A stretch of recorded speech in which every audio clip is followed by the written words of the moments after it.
My name is Thaddeus Monroe, prison chaplain at Auburn Maximum Security. I'm recording this from a veterinary clinic where I've been hiding since the outbreak. Last Thursday, I led 6 inmates through a night of absolute horror when the dead started walking. We saw guards we knew torn apart. I killed people I counseled just hours before. Now I'm keeping 7 survivors alive in a world where prison walls were our last protection. Before we start the video, let us know what country you're tuning in from in the comment section below. Perhaps we will make a story there. Let's begin. The Thursday morning it all began started like any other at Auburn Maximum Security. I arrived just before 7 o'clock, nodding to the guards at the security checkpoint as they ran my bag through the scanner. 8 years, working as My name is Thaddeus Monroe, prison chaplain at Auburn Maximum Security. I'm recording this from a veterinary clinic where I've been hiding since the outbreak. Last Thursday, I led 6 inmates through a night of absolute horror when the dead started walking. We saw guards we knew torn apart. I killed people I counseled just hours before. Now I'm keeping 7 survivors alive in a world where prison walls were our last protection. Before we start the video, let us know what country you're tuning in from in the comment section below. Perhaps we will make a story there. Let's begin. The Thursday morning it all began started like any other at Auburn Maximum Security. I arrived just before 7 o'clock, nodding to the guards at the security checkpoint as they ran my bag through the scanner. 8 years, working as the prison chaplain, and the routine never changed. Until that day. I'm Thaddeus Monroe. Most of the inmates call me Chaplain Thad, though a few of the older lifers just call me Padre. Before Auburn, I worked in disaster relief, counseling survivors of hurricanes and floods. I thought I knew what human suffering looked like. I was wrong. I remember walking through the main administrative corridor that morning, past the photos of wardens dating back to the 1920s. The fluorescent lights flickered more than usual. At the time, I blamed old wiring. Now I wonder if it was some kind of warning. My office was modest. Just a metal desk, filing cabinets, and a small bookshelf filled with religious texts from various faiths. I had a meeting scheduled with Warden Hayes at 8:30 to discuss expanding the rehabilitation programs. He'd been resistant to my proposal for months, but something had changed. Maybe he sensed what was coming and wanted to make amends. We need to give these men something to live for, something to work toward, I told him as he reviewed my proposal. The spiritual component is just as important as education or job training. Hayes nodded, distracted. He kept checking his phone. "Everything all right, Warden?" I asked. "Just checking on my wife," he said. "She called in sick to work today. Some kind of fever going around." That was the first sign, though I didn't recognize it then. By lunch, 4 guards had called out sick. 2 more went home before their shifts ended, complaining of headaches and nausea. The prison was already running on minimal staffing, and the remaining guards looked exhausted. In the staff cafeteria, Officer Mendez sat down across from me with his coffee. We'd become friends over the years. He'd even brought his family to my church a few times. "My cousin works EMS over in Riverdale," he said, stirring his coffee absently. "Says the hospitals are getting slammed with some kind of new infection. People coming in with high fevers, confusion, extreme aggression." "Probably just another flu season," I said. Mendez shook his head. He said they had to restrain some patients. Said one bit a nurse so bad she needed surgery. I remember thinking it was odd, but not alarming. We worked in a prison. Biting wasn't exactly unheard of. What I should have noticed was how the TV in the corner of the cafeteria kept showing breaking news segments from different cities. The volume was too low to hear, but the ticker at the bottom kept using words like unexplained incidents and violent outbreaks. My afternoon was filled with one-on-one counseling sessions. Jerome needed advice on reconnecting with his estranged daughter. Michael wanted to discuss his anger management progress. Rodriguez was preparing for his parole hearing. Normal concerns in an abnormal day. I noticed more guards than usual checking their phones between patrols. The cell service was spotty, another detail that should have concerned me. When networks get congested, it's because too many people are trying to make calls at once? Emergency calls. Around 2 o'clock, I ran into Cortez mopping the hallway outside the library. He'd been at Auburn for 23 years of a life sentence, found religion about 10 years in, and had been helping me organize the chapel services ever since. "Something's off today, Padre," he said quietly, leaning on his mop. "Block D is on edge. Guys are picking up on the guards being nervous." "Any idea why?" I asked. Cortez shrugged. "Word is spreading about something bad happening outside. Nobody knows what exactly, but when the guards are worried, we get worried." I should have taken his concerns more seriously. Cortez had an almost supernatural ability to sense the mood of the prison. He'd survived multiple riots and administrations by reading the subtle shifts in the institution's rhythm. By 3 o'clock, the warden implemented lockdown procedures without explanation. Inmates were returned to their cells, except those on work details or with approved appointments. Strangely, my evening counseling group was allowed to proceed. My name is Thaddeus Monroe, prison chaplain at Auburn Maximum Security. I'm recording this from a veterinary clinic where I've been hiding since the outbreak. Last Thursday, I led 6 inmates through a night of absolute horror when the dead started walking. We saw guards we knew torn apart. I killed people I counseled just hours before. Now I'm keeping 7 survivors alive in a world where prison walls were our last protection. Before we start the video, let us know what country you're tuning in from in the comment section below. Perhaps we will make a story there. Let's begin. The Thursday morning it all began started like any other at Auburn Maximum Security. I arrived just before 7 o'clock, nodding to the guards at the security checkpoint as they ran my bag through the scanner. 8 years working as the prison chaplain, and the routine never changed. Until that day. I'm Thaddeus Monroe. Most of the inmates call me Chaplain Thad, though a few of the older lifers just call me Padre. Before Auburn, I worked in disaster relief, counseling survivors of hurricanes and floods. I thought I knew what human suffering looked like. I was wrong. I remember walking through the main administrative corridor that morning, past the photos of wardens dating back to the 1920s. The fluorescent lights flickered more than usual. At the time, I blamed old wiring. Now I wonder if it was some kind of warning. My office was modest. Just a metal desk, filing cabinets, and a small bookshelf filled with religious texts from various faiths. I had a meeting scheduled with Warden Hayes at 8:30 to discuss expanding the rehabilitation programs. He'd been resistant to my proposal for months, but something had changed. Maybe he sensed what was coming and wanted to make amends. "We need to give these men something to live for, something to work toward," I told him as he reviewed my proposal. "The spiritual component is just as important as education or job training." Hayes nodded, distracted. He kept checking his phone. "Everything all right, Warden?" I asked. "Just checking on my wife," he said. "She called in sick to work today. Some kind of fever going around." That was the first sign, though I didn't recognize it then. By lunch, 4 guards had called out sick. 2 more went home before their shifts ended, complaining of headaches and nausea. The prison was already running on minimal staffing, and the remaining guards looked exhausted. In the staff cafeteria, Officer Mendez sat down across from me with his coffee.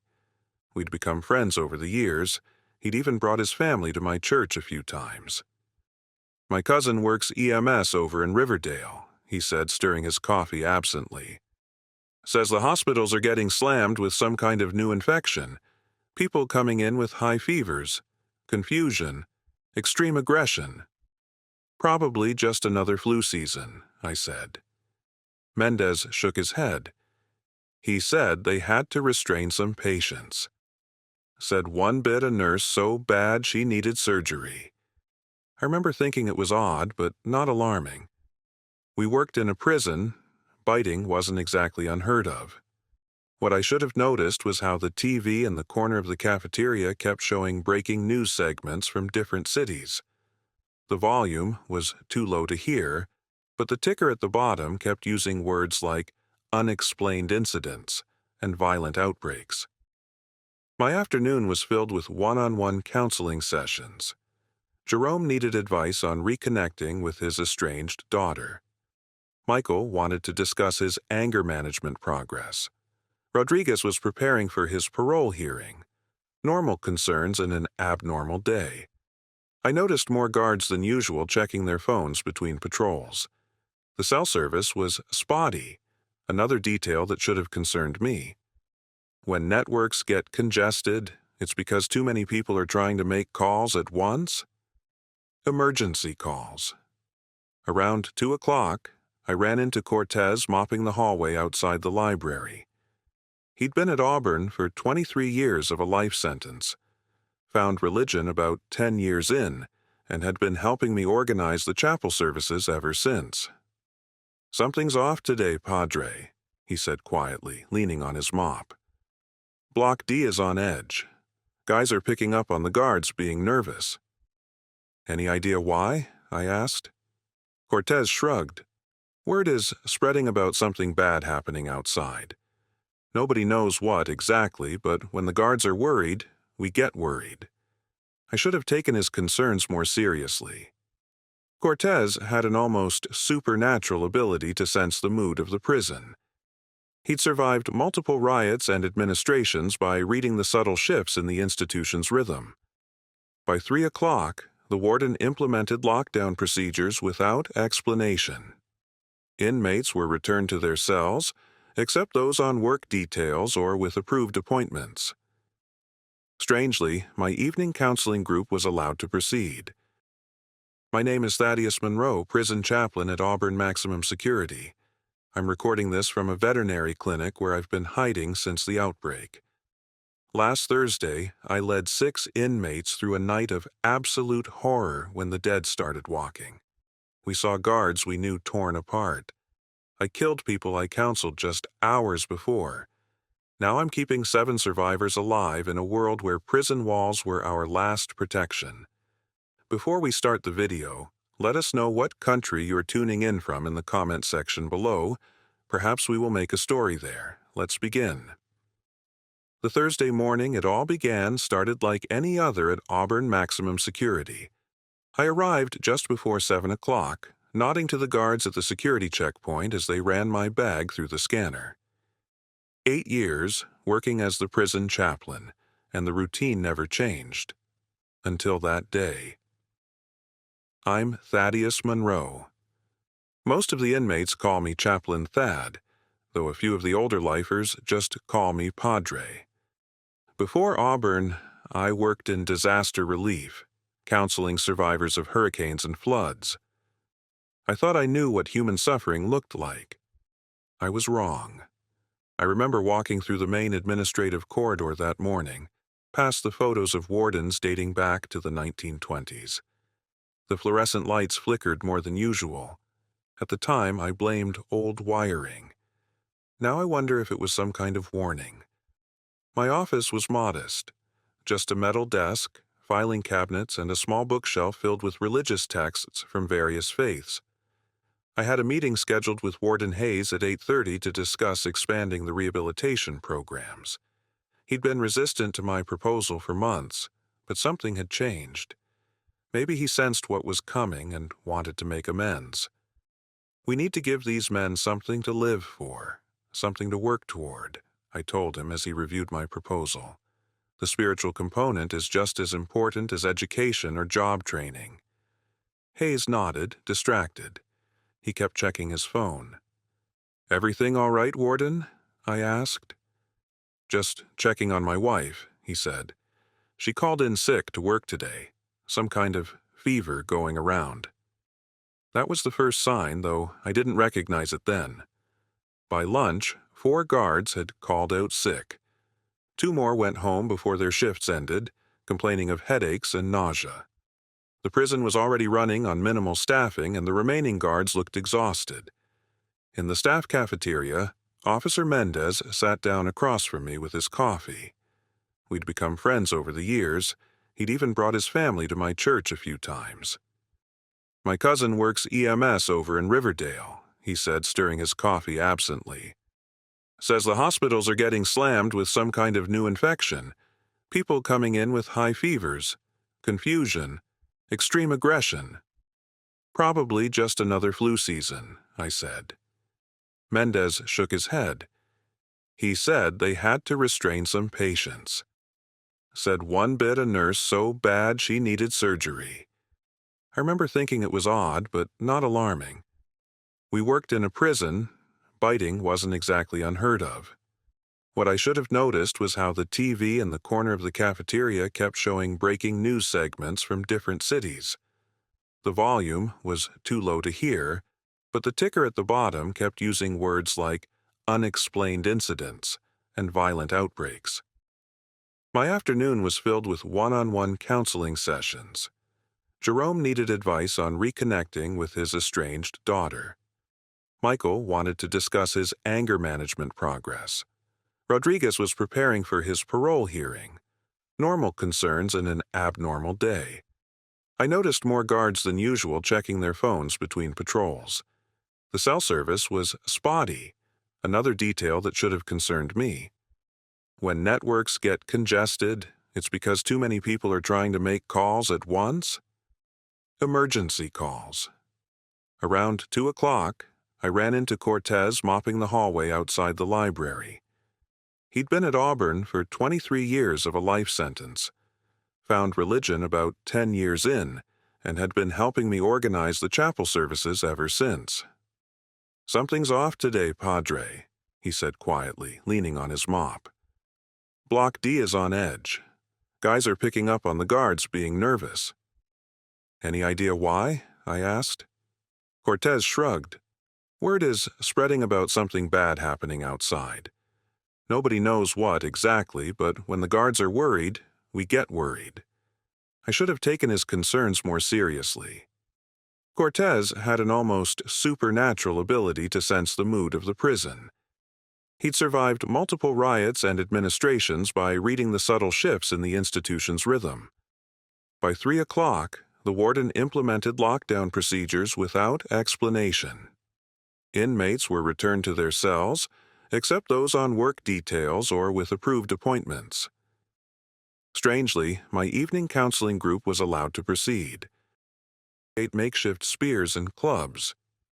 "Aim for the head," he instructed. "If this is like what I saw before, destroying the brainstem is the only way to stop them permanently."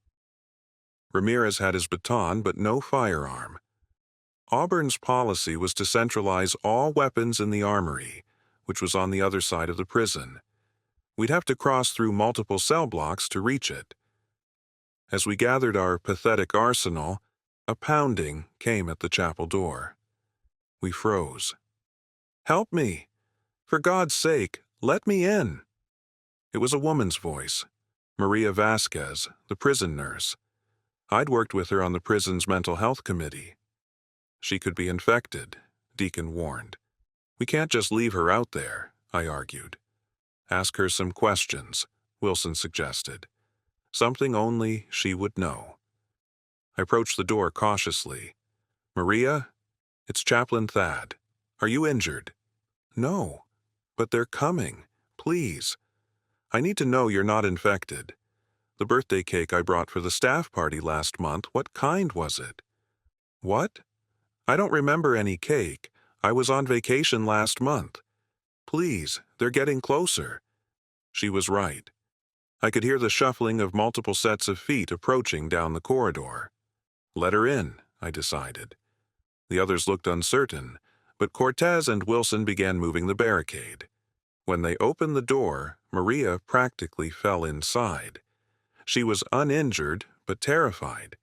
We quickly resealed the door. "Thank you," she gasped. "They killed everyone in the infirmary. Dr. Reynolds, the orderlies. Everyone." The pounding from outside grew louder as infected staff and inmates were drawn to the noise of our voices and the door opening. Through the small window, I could see at least a dozen of them crowding the hallway now. Hands smeared the glass with dark fluids. "The chapel won't hold," Wilson said, stating the obvious. "We need to move before more arrive." "Move where?" Rivera asked. Cortez spoke up. "I've been on maintenance detail for 15 years. There's a service corridor behind the altar. It connects to the administrative wing. Fewer people there, maybe fewer of those things." "How do you know about that?" Ramirez asked suspiciously. Cortez just stared at him. "You think I spent 23 years in this place without learning its secrets? I could have escaped a dozen times if I wanted to." "Why didn't you?" I asked, genuinely curious despite our dire situation. Cortez glanced at me, something vulnerable in his eyes. "And go where, Padre?" "Everything I know is in here." The irony wasn't lost on any of us. The prison that had been their cage was now potentially their salvation, at least temporarily. Cortez led us to the back of the altar where a small maintenance door was hidden behind a tapestry. As Wilson and Taylor moved the heavy fabric, I found myself wondering if we were making the right choice. We could die in those tunnels, trapped like rats, but the alternative was waiting for the barricades to fail, which they inevitably would. Wilson fashioned crude torches from hymnal pages wrapped around broken chair legs. I watched these men society had locked away as dangers, working together with calm efficiency. In crisis, their true characters emerged. Some rose to the occasion, while others would later falter. "Before we go," I said, gathering them in a circle, "I want to pray." Even the non-religious among them bowed their heads. Fear has a way of opening minds to spiritual comfort. "God, guide our steps through the valley of shadows. Give us strength to face what comes, wisdom to make the right choices, and compassion to help each other. Amen." "Amen," they echoed. I looked at their faces in the dim emergency lighting, memorizing each one, knowing that not all of us would survive what was coming. "Stay close, stay quiet, and remember the rules," Wilson instructed as Cortez opened the maintenance door. One by one we entered the narrow passage, leaving the relative safety of the chapel behind. The infected continued pounding on the chapel doors, unaware that their prey had found another way out. What waited ahead in the darkness, none of us knew. But there was no going back. Not anymore. The maintenance tunnel was narrow, forcing us to walk single file. Cortez led the way, followed by Wilson with his makeshift torch.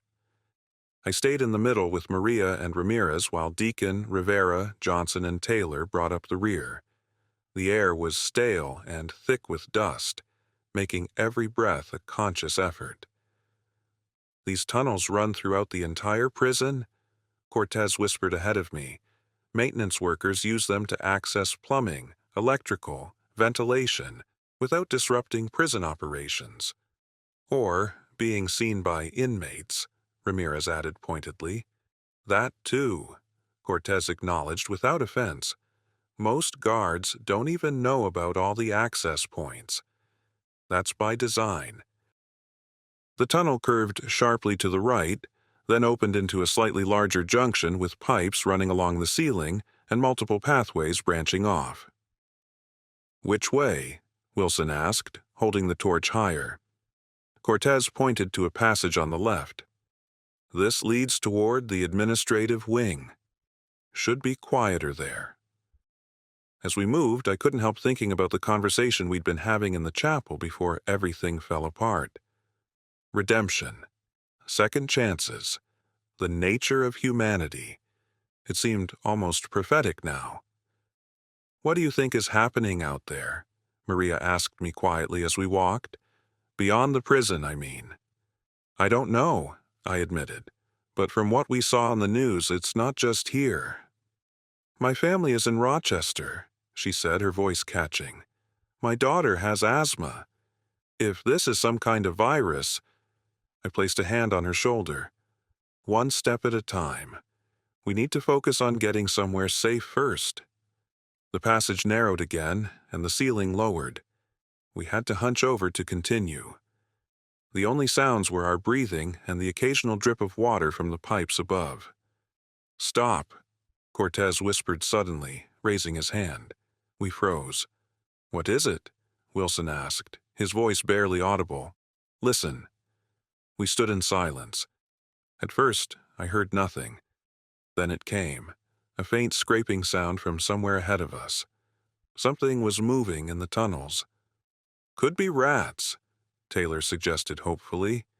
That's no rat, Wilson replied grimly. Too heavy. Cortez pointed to a small metal door in the wall. Utility closet. We can wait there until whatever it is passes by. We squeezed into the tiny space, a glorified cupboard, really, filled with cleaning supplies and tools.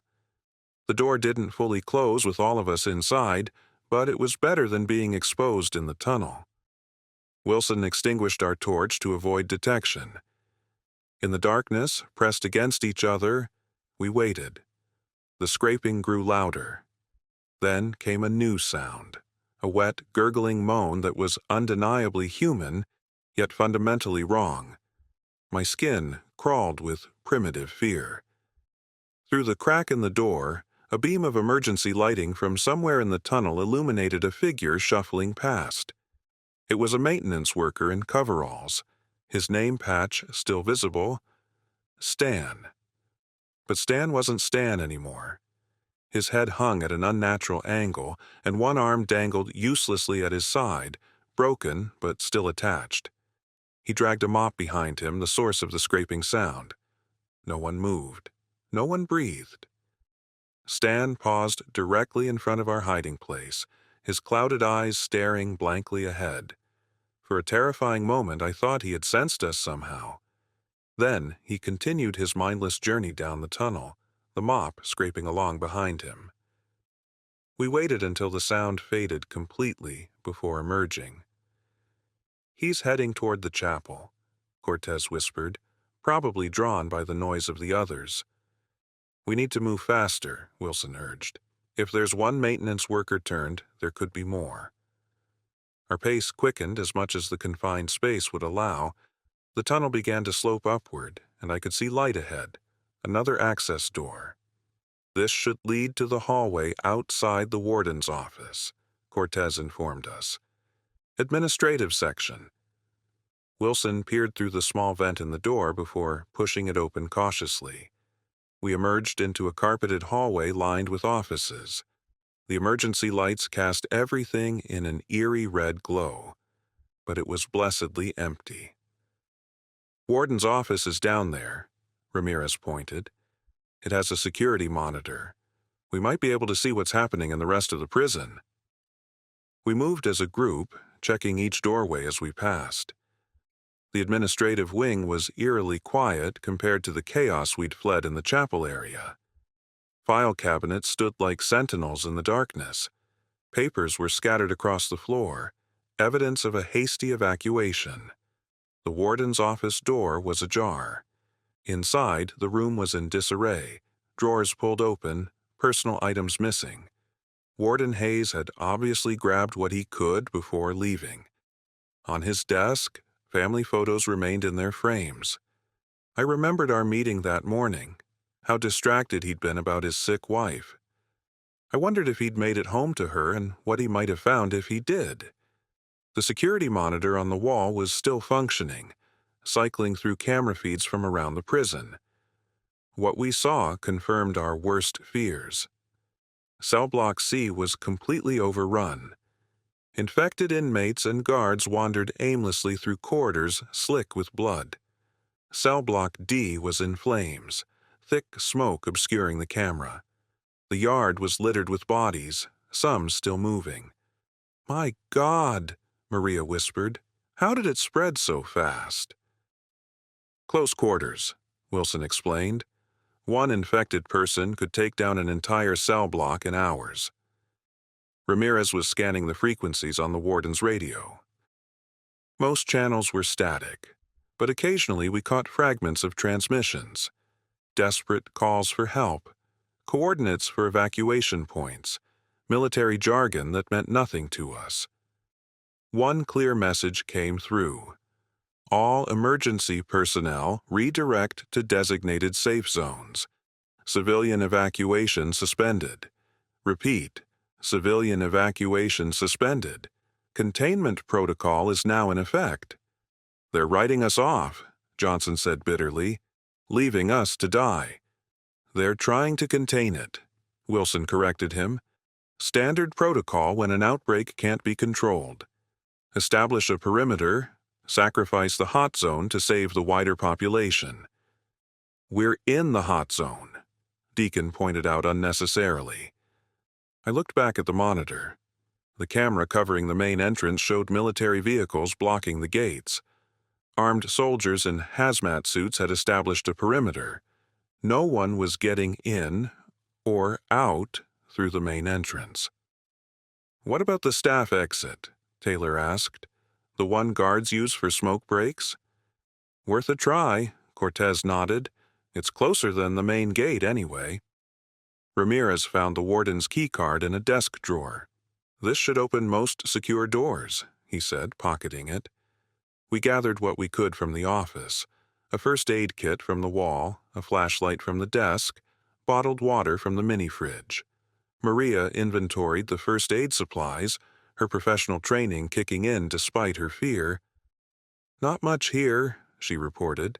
Basic bandages, antiseptic, pain relievers, nothing that would help with whatever this infection is. Better than nothing, I said, trying to sound positive. The security monitor suddenly showed movement in the corridor outside the administrative wing, a group of infected, at least a dozen, moving toward our position. They're coming this way, Wilson warned. We need to move, now. Where to? Rivera asked, panic edging into his voice. The armory, Ramirez suggested. We need real weapons if we're going to make it out. Too far, Cortez shook his head. We'd have to cross through the most populated areas of the prison. Kitchen, then, Wilson decided. Large space, multiple exits, potential weapons, and food supplies. No one had a better suggestion, so we moved quickly back into the hallway, heading away from the approaching infected. The kitchen was on the ground floor of the west wing, directly below the cafeteria. We'd have to navigate several corridors and a stairwell to reach it. The red emergency lights made the hallway look like it was underwater, everything distorted and surreal. We moved as quietly as possible, Wilson and Cortez taking the lead, checking around each corner before proceeding. At the end of the administrative wing, a security door separated us from the general prison area. Ramirez swiped the warden's keycard and the door unlocked with a soft click. The sound seemed deafening in the silence. Beyond the door, the institutional feel of the prison became more pronounced. Concrete floors instead of carpet, bars on windows, reinforced doors. The emergency lighting was more sporadic here, creating pools of darkness between the red-lit areas. Stay in the shadows when possible, Wilson instructed. Move quickly through the light. We followed his lead, darting from one darkened area to the next. The stairwell to the ground floor was ahead, its door propped open by a fallen exit sign. As we approached, a noise from behind made us freeze. The infected group we'd seen on the monitor had reached the security door. They were pounding against it, drawn by our passage or simply following some instinctual path. Will it hold? Deacon asked Ramirez. It's designed to contain prison riots, the guard replied. So, yeah, it should. As if in answer, the pounding stopped. Through the reinforced glass panel, we could see the infected losing interest, wandering away in different directions. Their behavior was unsettlingly random, driven by stimuli we couldn't predict. They're like sharks, Wilson observed quietly. Responding to movement, sound, maybe smell. When the stimulus goes away, they drift until something else catches their attention.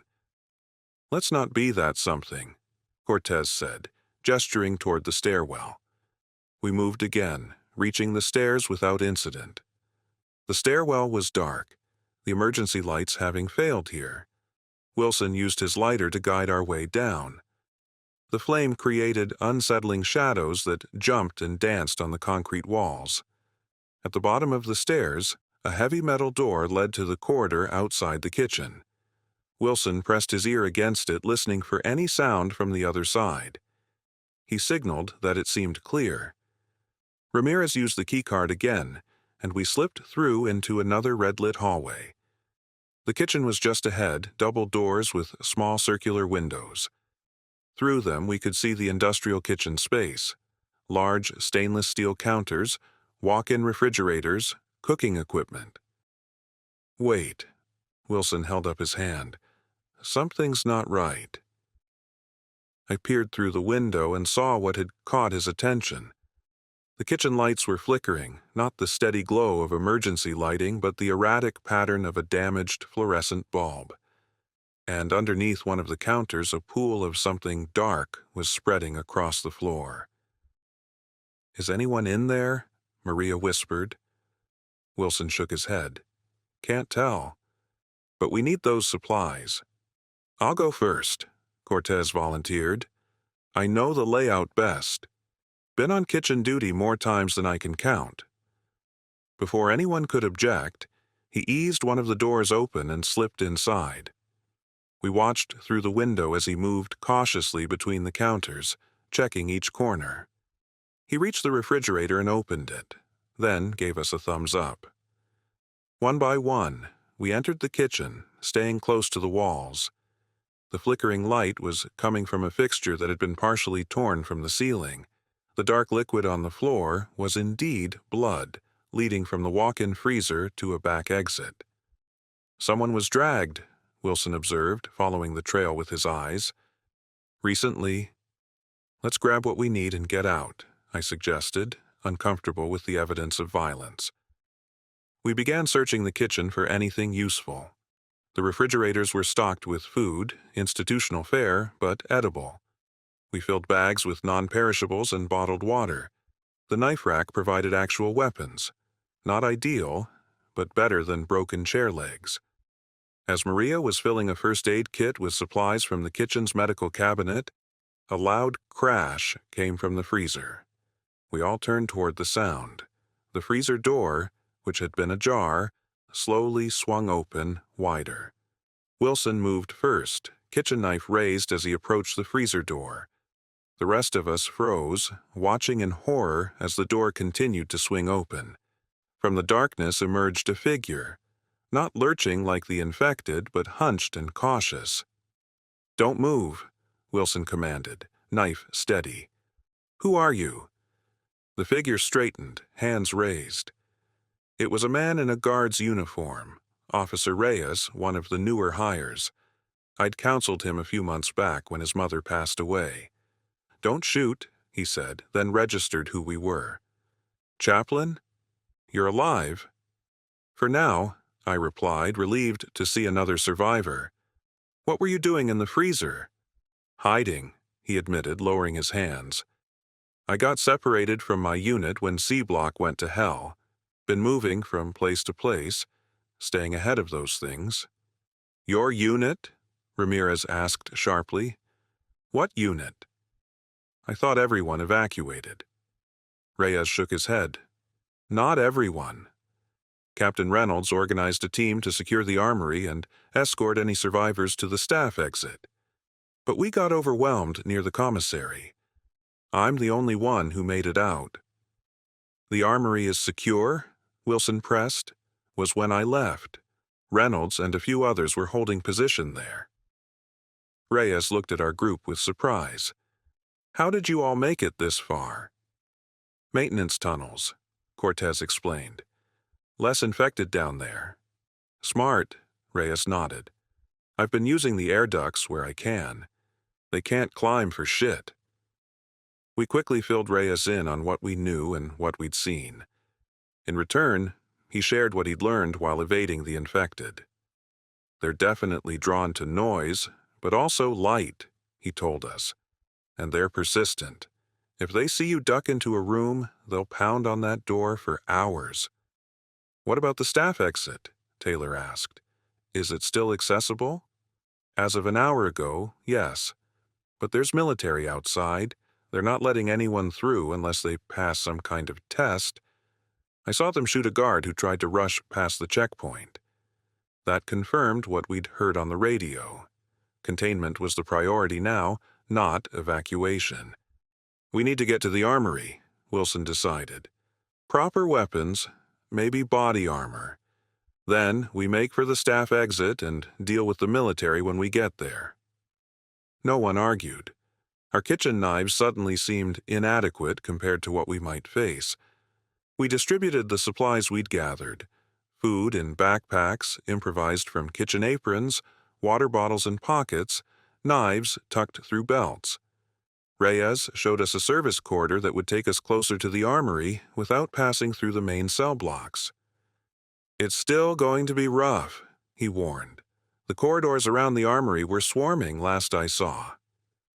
We'll deal with that when we get there, Wilson said with military practicality. The service corridor was narrow but clear. We moved quickly, our confidence boosted by Reyes joining our group and the knowledge that other staff had organized a resistance. Maybe we weren't as alone as we'd feared. The corridor ended at a maintenance door that opened into the laundry facility, a large room filled with industrial washers and dryers. It was eerily quiet, the machines still. Armory is one floor up and across the central junction, Reyes informed us. If we cut through the commissary, we might avoid the worst areas. As we crossed the laundry room, I noticed Wilson watching Reyes with subtle suspicion. When we reached the far door, he pulled me aside. Something's off about his story, Wilson whispered. Why would Reynolds secure the armory but not distribute weapons to his team? I hadn't considered that. Maybe they had limited supplies. Maybe, Wilson conceded, but he didn't sound convinced. Beyond the laundry room, the corridor was darker, the emergency lights more widely spaced. The floor was wet in places, though whether with water from burst pipes or something worse, I couldn't tell. The institutional smell of the prison was changing, becoming tainted with a coppery, organic scent I recognized from hospital visits. Blood, lots of it. We passed the entrance to the commissary and found it barricaded from the inside. Reyes looked confused. It was clear when I came through, he said, trying the door. Someone's in there, Cortez observed, pointing to light visible beneath the door. Hello, I called out, keeping my voice just loud enough to be heard inside but not down the corridors. Is anyone there? We're survivors, not infected. After a moment, a voice responded. Prove it. How do we do that? I asked. Say something only a thinking person would say. I considered my response carefully. We're trying to reach the armory where Captain Reynolds is holding position. We have Officer Reyes with us, who was separated from the security team. A pause. Reyes? Manuel Reyes? That's me, Reyes confirmed. The barricade began to move and the door opened slightly. A face peered out, another inmate, one I recognized from the woodworking program. His name was Garcia. Hurry, he urged, opening the door wider. We slipped inside and he quickly resealed the barricade, shelving units pushed against the door, reinforced with duct tape and zip ties. The commissary was a small store-like area where inmates could purchase snacks, toiletries, and personal items. Garcia wasn't alone. 3 other inmates were there, along with 2 civilian staff members, the commissary manager and a counselor from the education department. How did you all end up here? I asked. Luck, Garcia replied. We were on cleaning duty when everything went crazy. Ms. Peterson here let us in, and we've been hiding ever since. Ms. Peterson, the counselor, nodded. The infected passed through a few times but never tried very hard to get in. I think they're attracted to movement and noise more than anything else. Have you seen anyone else? Reyes asked. Other guards? Staff? A group came through about 2 hours ago, the commissary manager said. They were headed for the armory, too. Did they make it? Wilson asked. The manager shrugged. No idea. We heard gunshots a while later, but nothing since. Wilson turned to Reyes. I thought you said the armory was secure. It was when I left, Reyes insisted. Maybe something changed. The tension between them was palpable. I stepped in before it could escalate. We should check it out anyway. We need those weapons. Garcia and his fellow inmates volunteered to join us. They'd fashioned crude weapons from items in the commissary. A mop handle sharpened to a point, a sock filled with canned goods as a makeshift flail. The commissary manager and Miss Peterson elected to stay behind their barricade. It's held so far, Miss Peterson explained, and we have food, water, basic necessities. I couldn't argue with their logic. The barricade was impressive, and they'd established a relatively safe position. Still, I left them with one of our radios, tuned to a frequency we agreed to check hourly. Our group, now 11 strong, prepared to move out. The additional numbers gave us confidence but also created new problems. More people meant more noise, more chances of someone panicking or making a mistake. Everyone needs to understand the plan, Wilson said firmly. We move together, quietly. Anyone who shows signs of infection tells us immediately. No heroes, no lone wolves. Clear? Everyone nodded, even the inmates who normally bristled at authority. The hierarchy of the prison had been replaced by something more primal, the need to survive. Garcia showed us another route to the armory. Through the back of the commissary was a staff corridor that connected to the central junction. It would bypass the main hallways where most of the infected would be wandering. I used to smuggle cigarettes this way, he admitted, looking at Ramirez apologetically. Sorry, man. Ramirez just shook his head. Cigarette smuggling seems pretty trivial right now. We moved out in a tight formation, Wilson and Cortez at the front, Garcia guiding, the rest of us in pairs, with Reyes and I bringing up the rear. The staff corridor was narrow but clear. Emergency lights cast just enough illumination to see by. Why did you become a chaplain? Reyes asked quietly as we walked.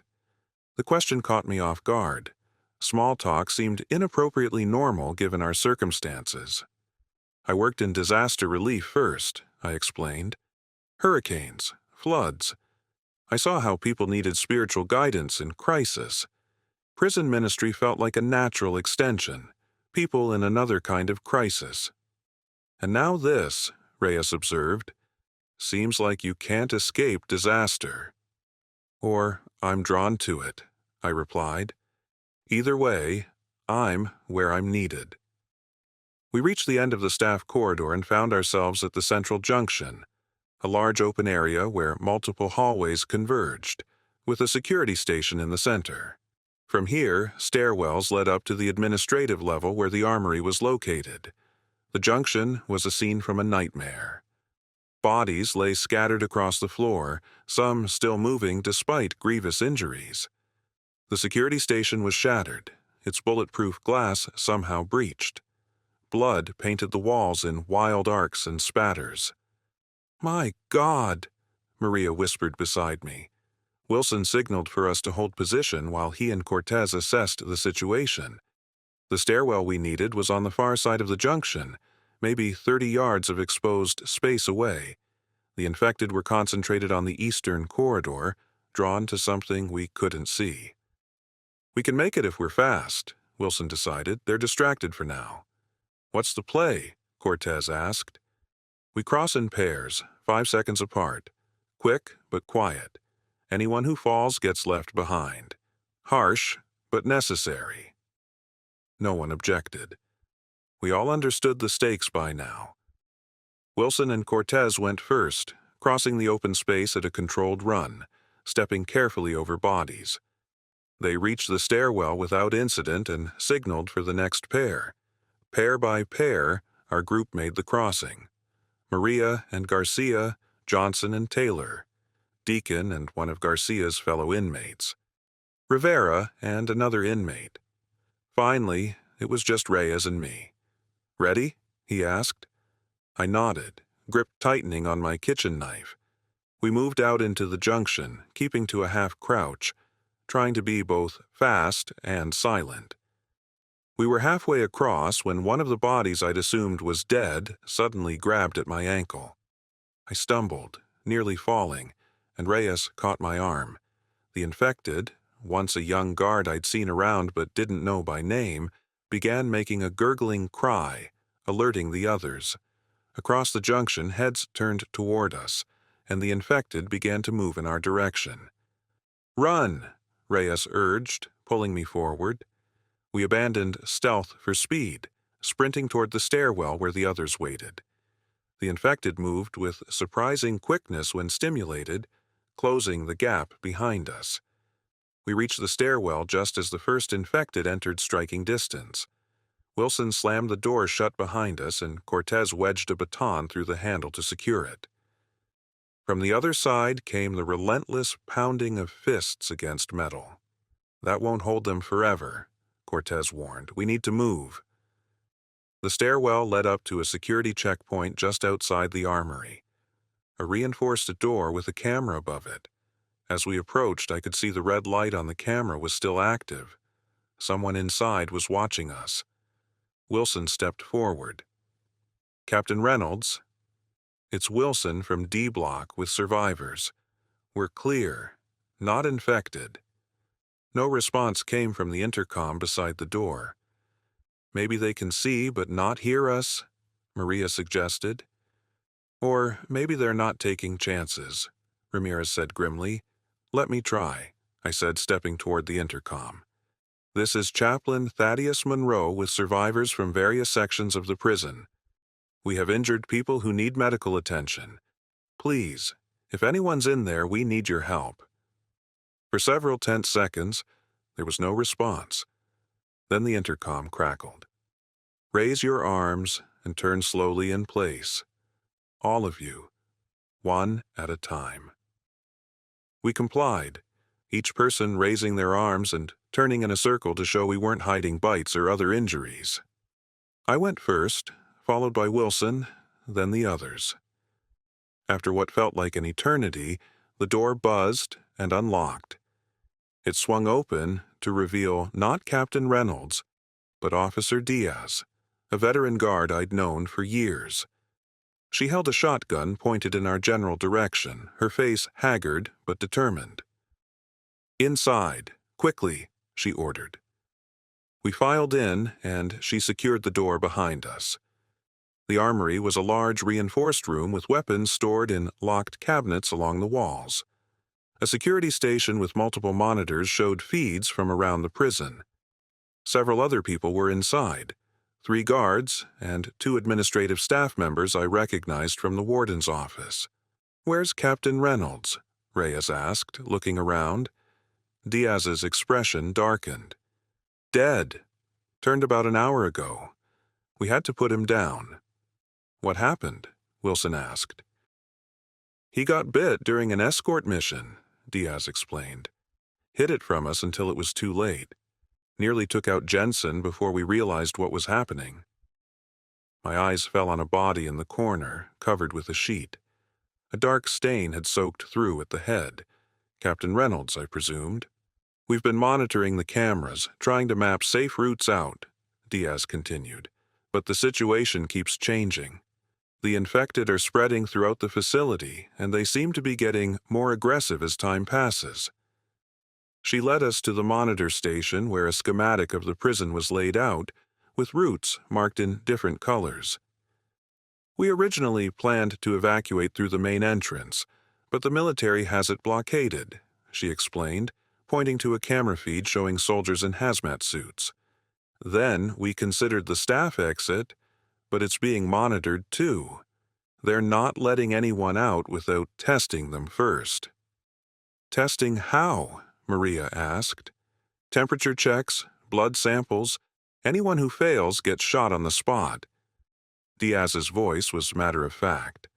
"We watched them execute 3 staff members who tried to rush the checkpoint. The reality of our situation was becoming clearer. We weren't just fighting the infected, we were trapped in a quarantine zone with no easy way out." "So what's the plan now?" I asked. Diaz pointed to another area on the schematic. "The loading dock in the east wing. It's where supply trucks make deliveries. The gate there is designed for vehicles, not personnel, so it's less heavily monitored. We think we can breach it and slip past the perimeter." "What's stopping us from going now?" Cortez asked. "This." Diaz switched to a camera showing the corridor leading to the east wing. It was completely filled with infected, packed so tightly they could barely move. "It's the most direct route, but as you can see, it's impassable." "There must be another way," I said. Wilson studied the schematic. "What about the roof? Could we cross to the east wing that way?" Diaz considered this. "Possibly. There's a maintenance access that connects the rooftops of the different wings. But it's exposed, and if the military has helicopters or snipers watching—" "Better than facing that horde," Wilson countered, pointing at the monitor. "And darkness will provide some cover." A debate broke out among the group about the best approach. While they argued, I found myself drawn to the camera feeds, scanning for familiar faces among the infected. It was a morbid impulse, but I couldn't help it. These were people I'd known, counseled, prayed with. On one monitor, I spotted movement in the prison chapel, our original starting point. The barricade we'd built had failed, and infected had overrun the space. Among them, I recognized Officer Mendez, still wandering aimlessly, now just one of many. "We need weapons regardless of which route we take," Reyes interjected, bringing the debate back to immediate concerns. Diaz nodded and unlocked the weapons cabinets. "We have limited firearms, shotguns, a few handguns. Not enough for everyone. Batons, riot shields, and body armor for the rest." Wilson took charge of distribution, assessing each person's capabilities. Those with military or police training received firearms. The rest were given melee weapons and protective gear. I was handed a baton and a stab-resistant vest. "Have you ever fired a gun, Chaplain?" Wilson asked me. "My brother took me hunting a few times when we were younger," I admitted, "but that was years ago." "Stick with the baton, then," he advised. "Just remember to aim for the head. That's the only way to stop them permanently." Maria was equipped with medical supplies and a backpack containing more extensive first aid equipment than what we'd scavenged from the kitchen. Diaz provided us with radios that operated on a secure frequency, allowing our group to communicate if we got separated. "What about them?" Ramirez asked, nodding toward Garcia and the other inmates. "Can we trust them with weapons?" Garcia looked offended. "We're all trying to survive here, man. I'm not going to shoot you when there are walking corpses trying to eat us." I intervened before the tension could escalate. "We've already trusted them this far, and they've earned it." Diaz reluctantly agreed, providing the inmates with batons and shields but no firearms. As we equipped ourselves, Wilson pulled me aside again. "I still don't trust Reyes," he whispered. "His story keeps changing. First Reynolds was securing the armory, now he's dead. Something doesn't add up." I glanced at Reyes, who was checking the magazine of a handgun Diaz had given him. "What are you suggesting?" "Just keep an eye on him," Wilson advised, "and stay close to me or Cortez." Our preparations were interrupted by an alarm from the security system. Diaz rushed to the monitors. "Perimeter breach in cell block A," she reported. "The infected have broken through the interior barriers." They'll be in the administrative section within minutes. That cuts off our route to the roof, Wilson observed grimly. There's another way, one of the administrative staff spoke up, a young woman named Chan who worked in facilities management. The ventilation system. It runs throughout the entire prison and has access points on the roof. It's how maintenance workers service the air conditioning units. The ducts would be too small for most of us, Diaz objected. Not the main trunks, Chan insisted. They're large enough for a person to crawl through. I've seen the maintenance teams do it. It was a desperate plan, but we were running out of options. The monitor showed infected beginning to fill the corridors around the armory. Our safe haven wouldn't remain safe for long. How do we access these ventilation trunks? Wilson asked. Chan pointed to a maintenance room 1 floor down.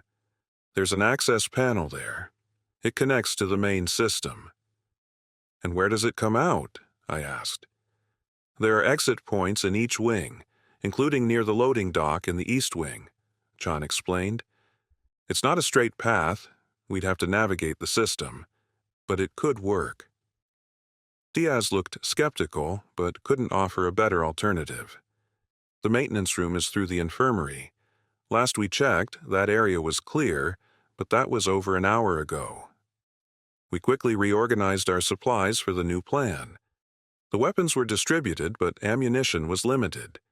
Each person with a firearm received strict instructions. Shoot only as a last resort. Every bullet was precious. We move in formation, Wilson instructed the group, those with shields at the front and sides. Anyone who gets separated, use the radios to coordinate. If you can't make it to the rendezvous point, find somewhere secure and hunker down. What's the rendezvous point? Taylor asked. The loading dock in the east wing, Diaz replied. If we get separated in the ventilation system, that's where we regroup. We checked our equipment one final time. The atmosphere was tense, but determined. In the short time since the outbreak began, our disparate group had coalesced into something resembling a unit. Inmates and guards, medical and administrative staff, all united by the primal desire to survive.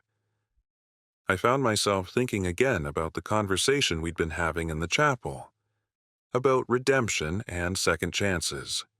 Here, in this crisis, I was witnessing both. People whose society had locked away were now fighting alongside their former jailers. The artificial boundaries between us had dissolved in the face of a common threat. The security monitors showed the infected drawing closer. We couldn't delay any longer. Everyone ready? Wilson asked, checking his shotgun one last time. Nods all around. No one spoke. What was there to say? I clutched the baton tightly, feeling its weight, the responsibility it represented. I'd spent my career helping people find spiritual weapons to battle their demons. Now I was holding a physical weapon to battle what might once have been my friends and colleagues. Let's move, Diaz ordered, unlocking the armory door. We filed out in formation, shields up, weapons ready. The corridors were bathed in that same eerie red emergency lighting, creating shadows that jumped and shifted as we moved. The infirmary was 1 floor down through a security door. Diaz used her keycard, and we entered a stairwell similar to the one we'd used earlier. This one was clear. No signs of infected or struggle. At the bottom, another security door led to the medical wing. Diaz peered through the reinforced window before swiping her card. "Still clear," she whispered, "but stay alert." The medical wing was pristine compared to the chaos we'd seen elsewhere. No blood, no signs of conflict. It was eerily untouched, as if this part of the prison had somehow been spared the horror. Most of the medical staff evacuated early, Diaz explained as we moved through examination rooms toward the infirmary. They were among the first to recognize the symptoms. The infirmary was a larger open space with beds separated by curtains. Most were empty, though a few contained bodies. Patients who had been abandoned in the evacuation, their IV lines still attached, monitors dark. Maintenance room is through there. Chan pointed to a door at the far end marked Authorized Personnel Only. As we crossed the infirmary, Maria paused by one of the beds, checking the patient. "This one's alive," she reported with surprise. "Sedated, but alive." It was an older inmate I recognized, Stevens, serving a life sentence for a crime committed in his youth. He'd been in poor health for years. "We can't take him with us," Diaz said firmly. "He'll slow us down." "We can't leave him either," I countered. "Not like this." "What do you suggest, Chaplain?" "Mercy killing?" Diaz's tone was harsh but not cruel, just practical. Before I could respond, a noise from the corridor outside the infirmary caught our attention. The shuffling, dragging sound we'd all come to recognize. The infected were coming. "Quick decision, Chaplain," Diaz pressed, her hand moving to her sidearm. I looked at Stevens's peaceful face, then at the door where shadows were already visible through the reinforced glass. The infected would be through in moments. "We take him," I decided. "Johnson, Taylor, carry him. Maria, grab what medical supplies you can. Everyone else, defensive positions." Wilson looked like he wanted to object, but nodded curtly. Johnson and Taylor carefully lifted Stevens from the bed, disconnecting the IV but leaving the needle port in his arm for later use. "Maintenance room now," Wilson ordered, seeing the door handle begin to rattle. We moved swiftly across the infirmary to the maintenance access door. Chan swiped Diaz's keycard and pushed through. Inside was a cramped space filled with tools, spare parts, and mechanical equipment. At the back wall was a large metal panel, our entry point to the ventilation system. "Hurry," Chan urged, grabbing a screwdriver from a workbench and attacking the bolts securing the panel. Outside in the infirmary, the door burst open. Infected medical staff in bloodied scrubs poured in, their movements jerky but purposeful. Our group squeezed into the maintenance room, and Garcia slammed the door shut, bracing his body against it as the infected began pounding from the other side. "It won't hold long," he warned, feet sliding on the smooth floor as the impacts increased. Chan removed the last bolt, and the ventilation panel came free, revealing a dark, square tunnel large enough for a person to crawl through. Stale air wafted out. "This connects to the main trunk line," she explained quickly. "Once we're in, we follow it east until we reach the second junction, then north to reach the loading dock access." "How do you know all this?" Reyes asked suspiciously. "I helped design the updated HVAC system 3 years ago," John replied. "Now, less talking, more moving." Wilson went first, shotgun awkwardly held in front of him as he crawled into the darkness. Chan followed to guide the way, then the others began filing in one by one. The door to the maintenance room began to splinter. Garcia was losing his battle to keep it closed. "You next, Chaplain," Diaz ordered. I shook my head. "Not until everyone else is through." Diaz didn't argue. Johnson and Taylor maneuvered Stevens into the duct, then climbed in themselves. Maria followed with the medical supplies. Rivera and Deacon went next. Then Cortez, who gave me a respectful nod as he disappeared into the darkness. The door was barely holding now, wood cracking under the relentless pressure of multiple bodies. "Go," I told Garcia. "I'm right behind you." He abandoned his position at the door and dove into the vent. The door immediately burst inward, and the first infected stumbled through. A nurse with half her face missing, white uniform now crimson. Diaz fired once, the shot deafening in the small space. The nurse collapsed, but more were pushing in behind her. "Move!" Diaz shouted, shoving me toward the vent. I scrambled into the metal tunnel, Diaz right behind me. She kicked the panel back into place just as hands reached for her ankles. It wouldn't hold them for long, but it might buy us precious seconds. The ventilation shaft was claustrophobic, barely wide enough for shoulders, forcing us to crawl on elbows and knees. The only light came from small emergency LEDs spaced every 20 feet or so, creating pools of dim illumination in the otherwise perfect darkness. I could hear the others ahead of me, metal clanging as they moved, hushed voices echoing back. Behind me, Diaz's breathing was ragged, her movements precise but strained. The panel we'd replaced was already rattling as the infected tried to follow. "Keep moving." Wilson's voice came back along the line. "First junction ahead." We crawled for what felt like an eternity, the metal pressing in from all sides. My knees and elbows were raw, but I pushed through the pain. The alternative was worse. The shaft suddenly opened into a larger junction where multiple ducts converged. It was almost big enough to stand in, though we had to remain hunched. Our group had paused here, catching their breath and regrouping. "Everyone here?" Wilson asked, doing a head count. "All present," I confirmed as Diaz emerged behind me. Chan oriented herself, then pointed to a duct heading east. "This way to the second junction. Then we go north." "Wait." Wilson held up his hand. "Listen." We fell silent. At first I heard nothing but our collective breathing. Then it came, a faint metallic tapping from one of the other ducts. Something was in the ventilation system with us. "Could be just the building settling," Ramirez suggested hopefully. "Or maintenance staff who survived," Maria added. The tapping grew louder, more irregular, not mechanical, intentional. "Move," Wilson ordered, gesturing toward the eastern duct. "Now." We began filing into the next section, moving faster despite the confined space. I glanced back before entering and saw movement in one of the other ducts, a shadow crawling toward us with that same unnatural, jerky motion. "They're in the system," I warned those ahead of me. The next section was longer and sloped slightly upward, making progress more difficult. I could hear scraping behind us as the infected entered the junction we'd just left. Diaz was right behind me, occasionally glancing back, her handgun ready. "How much further?" I called ahead to Chan.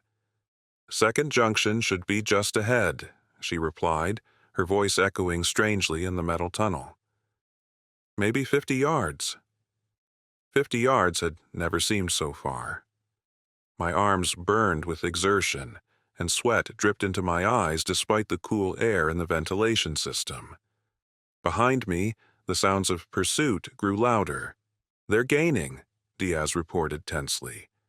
Finally, the shaft opened into another junction, this one even larger than the first. It was a central hub where ducts from all parts of the prison converged.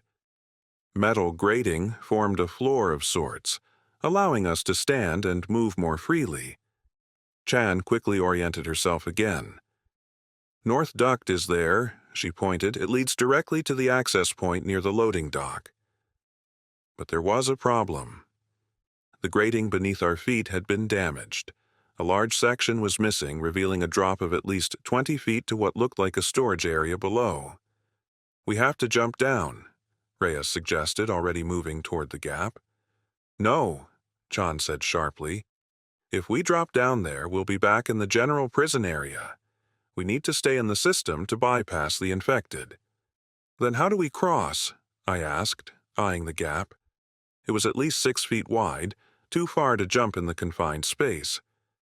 Wilson assessed the situation quickly. "We'll use the shield as a bridge." He took one of the riot shields and laid it across the gap.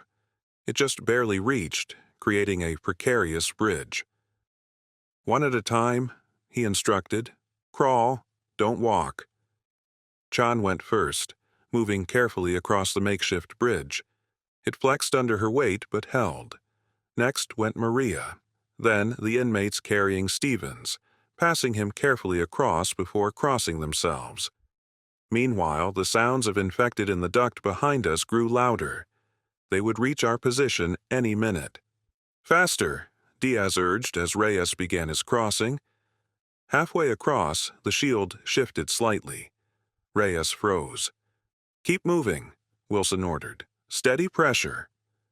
Reyes continued, making it to the other side. Rivera followed, then Johnson and Taylor. Cortez was next, moving with surprising grace for his size. Just as Deacon started his crossing, the first infected emerged from the duct we'd come through. A maintenance worker in bloodied coveralls, eyes milky, movements jerky but deliberate. Diaz turned and fired, the shot deafening in the enclosed space. The infected dropped, but behind it, more were coming. "Go!" Wilson pushed me toward the bridge. I crawled across, feeling the shield bow beneath me, the drop yawning below. As I reached the other side, Wilson followed, then Ramirez. Diaz fired twice more, buying precious seconds. As the last to cross, Diaz holstered her weapon and began the precarious journey. The infected were at the edge of the junction now, reaching for her with bloody hands. "Hurry!" I called to her. The shield, weakened by our combined weight, creaked ominously. Diaz was only halfway across when it began to give way. She lunged forward as the shield collapsed. I grabbed her arm, pulling with all my strength. Wilson caught her other arm, and together we hauled her to safety just as the shield clattered into the darkness below. The infected reached the edge of the gap but stopped, unable to process how to cross. They milled about in confusion, their primal instincts insufficient for the problem before them. "They can't follow," John observed. "Not smart enough to find another way around." "Don't count on that," Wilson cautioned. "They may be mindless, but they're persistent. We need to keep moving."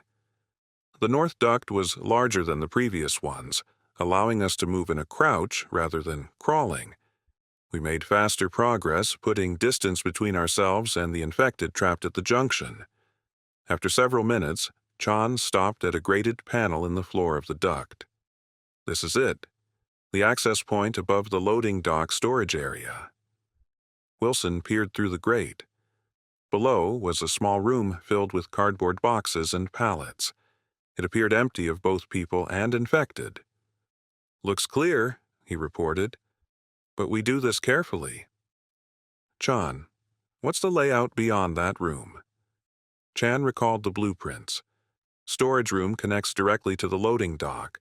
2 large roll-up doors for trucks, 1 personnel door. The vehicle gate to the exterior is about 50 yards beyond that. "And the military presence?" I asked. "Unknown," Diaz admitted, "but likely lighter than at the main checkpoints." Wilson removed the grate and dropped down first, shotgun ready. He scanned the room, then signaled it was clear.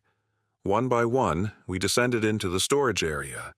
Johnson and Taylor carefully lowered Stevens, who remained unconscious, his breathing shallow but stable. "Maria, check him," I requested. "Make sure he's stable enough to continue." While Maria examined, Stevens, Wilson, Cortez, and Diaz secured the room, barricading the door that led back into the prison. Reyes and Ramirez checked the supplies stored there, finding some useful items: work gloves, flashlights, even a few tools that could serve as weapons. "He's stable," Maria reported after checking Stevens's vitals. "But he needs proper medical care soon. The sedatives are wearing off." "If we can get past the perimeter, we can worry about that," Wilson replied. "For now, we need to scout the loading dock." Wilson and Diaz approached the door leading to the dock. Wilson pressed his ear against it, listening carefully before slowly turning the handle. The door opened a crack, and he peered through. "2 infected on the far side," he whispered, "otherwise clear. Loading bay doors are closed, but the personnel exit is visible." "What about outside?" Diaz asked. Wilson adjusted his position to see through a small window on the dock. "Can't see much. It's dark out there now." Night had fallen while we'd been making our way through the prison. That could work to our advantage. Darkness would provide cover, but it also meant limited visibility for us as well. We take out the 2 infected, secure the loading dock, then check the exterior before making our final push, Wilson decided. The plan was simple enough, but as we'd already learned, nothing in this nightmare was ever simple. Diaz and Wilson would go first, eliminating the infected quietly if possible. The rest of us would follow with Stevens once they signaled it was clear. They slipped through the door, closing it behind them. We waited in tense silence. A minute passed. 2. Then 3 rapid knocks, the all-clear signal. I opened the door to find Wilson and Diaz standing over 2 bodies, dark stains spreading beneath them. They'd used knives rather than guns to avoid attracting more infected. "Dock is secure," Wilson reported, "but we have a new problem." He led me to the personnel door that exited to the exterior. Through the small window, I could see floodlights illuminating the prison yard. Armed soldiers in hazmat suits patrolled the fence line. Directly outside our exit, a military vehicle was parked, 2 soldiers standing beside it. "So much for lighter security," Diaz muttered. "We need a distraction," Cortez suggested, joining us at the window. "Or a different exit," John offered. "The main vehicle gates are controlled from that security booth." She pointed to a small structure near the gates. "If we can reach it, we might be able to open the gates." "Too exposed," Wilson shook his head. "We'd be spotted immediately." I studied the scene outside, trying to identify any opportunity. Something caught my eye. The regular pattern of the patrol, the way the soldiers moved in timed rotations. There was a brief window, perhaps 30 seconds, when the area directly outside our door wasn't under direct observation. "There," I pointed. "When the patrol passes that light post, they turn their backs to this section for about half a minute before the next team comes into view." Wilson watched the pattern repeat twice. "Good eye, Chaplain." But 30 seconds isn't enough time to get everyone across to the fence, let alone through it. "We don't need to," Chan interjected. "See that drainage culvert?" She pointed to a large concrete pipe that ran under the fence. "It's part of the prison's water management system. It leads outside the perimeter." "Would we fit?" I asked. "It's about 4 feet in diameter," Chan confirmed. "Tight, but passable." "And it's right in the blind spot you identified," Wilson noted, a hint of optimism in his voice for the first time. A new plan formed rapidly. We would use the 30-second window to cross to the culvert, 1 group at a time. Once everyone was through, we'd navigate the drainage system to emerge beyond the military perimeter. But first, we needed to ensure the culvert itself was clear and actually led outside. Cortez volunteered to scout it. "I'm the smallest," he reasoned, "except for Chan, and we need her knowledge of the systems." Wilson agreed reluctantly. 30 seconds in and out. If you're not back, we assume it's compromised. Cortez nodded, understanding the risk. We watched the patrol pattern once more, confirming the timing. When the moment came, Wilson opened the door, and Cortez slipped out into the darkness. The 30 seconds that followed were the longest of my life. I counted everyone, watching the distant patrol, expecting alarms to sound at any moment. But the night remained quiet. 28, 29, 30. The next patrol was coming into view, and still no sign of Cortez. "Close it," Wilson ordered grimly, reaching for the door. Just then, a shadow darted back toward us. Cortez slipped inside just as Wilson pulled the door shut. He was breathing hard but grinning. "It's clear," he reported between breaths. "Dry concrete pipe, slopes down then up again. I could see stars at the other end, maybe 100 yards total." Hope surged through our group. For the first time, escape seemed genuinely possible. We quickly organized into groups based on speed and ability. The first group would be Wilson, Cortez, and Diaz, our strongest fighters in case there was trouble on the other side. The second group would include Chan, Reyes, and Ramirez. The third would be Maria, Johnson, and Taylor carrying Stevens. The final group would be myself, Rivera, Deacon, and Garcia. Once through the culvert, head east away from the prison, Wilson instructed. There's a service road about a quarter-mile from the perimeter that should lead to the main highway. What then? Maria asked, checking Stevens' IV port one last time. We find transportation, get as far from here as possible, and look for other survivors, Wilson replied. One step at a time. We synchronized our watches and memorized the patrol pattern. Timing would be crucial. If any group missed their window, they'd have to wait for the next cycle, increasing the risk of discovery. Wilson's group went first. We watched the patrol pass the light post, then counted. At precisely the right moment, Diaz opened the door, and the three of them sprinted across the open ground to the culvert entrance. They disappeared inside just as the next patrol came into view. The second group prepared themselves. Chan looked terrified but determined. When their window came, they executed the crossing perfectly, vanishing into the darkness of the culvert. Now it was the medical team's turn. This would be the most difficult crossing due to Stevens' unconscious form. Johnson and Taylor had fashioned a makeshift stretcher from a pallet board and some packing straps. On my count, they moved out, Maria following closely. The extra weight slowed them, but they made it with seconds to spare. Finally, it was our turn, the last group. Rivera, Deacon, Garcia, and myself. We watched the patrol pass one final time. Ready? I asked, hand on the door. They nodded, tension evident in their faces. Go! We pushed through the door and ran across the exposed ground, keeping low. The culvert entrance loomed before us, a dark circle against the concrete foundation of the fence. We were halfway there when disaster struck. Stevens, still heavily sedated but beginning to wake, chose that moment to cry out, a loud, confused sound that carried across the yard. The patrol, just turning the corner, spun around at the noise. They've spotted us, Garcia hissed. Keep moving, I urged. We reached the culvert and dove inside just as shouting erupted behind us. A spotlight swept across the entrance, narrowly missing us as we pressed ourselves against the curved walls of the pipe. Halt! Identify yourselves, a voice commanded through a megaphone. Inside the culvert, we froze.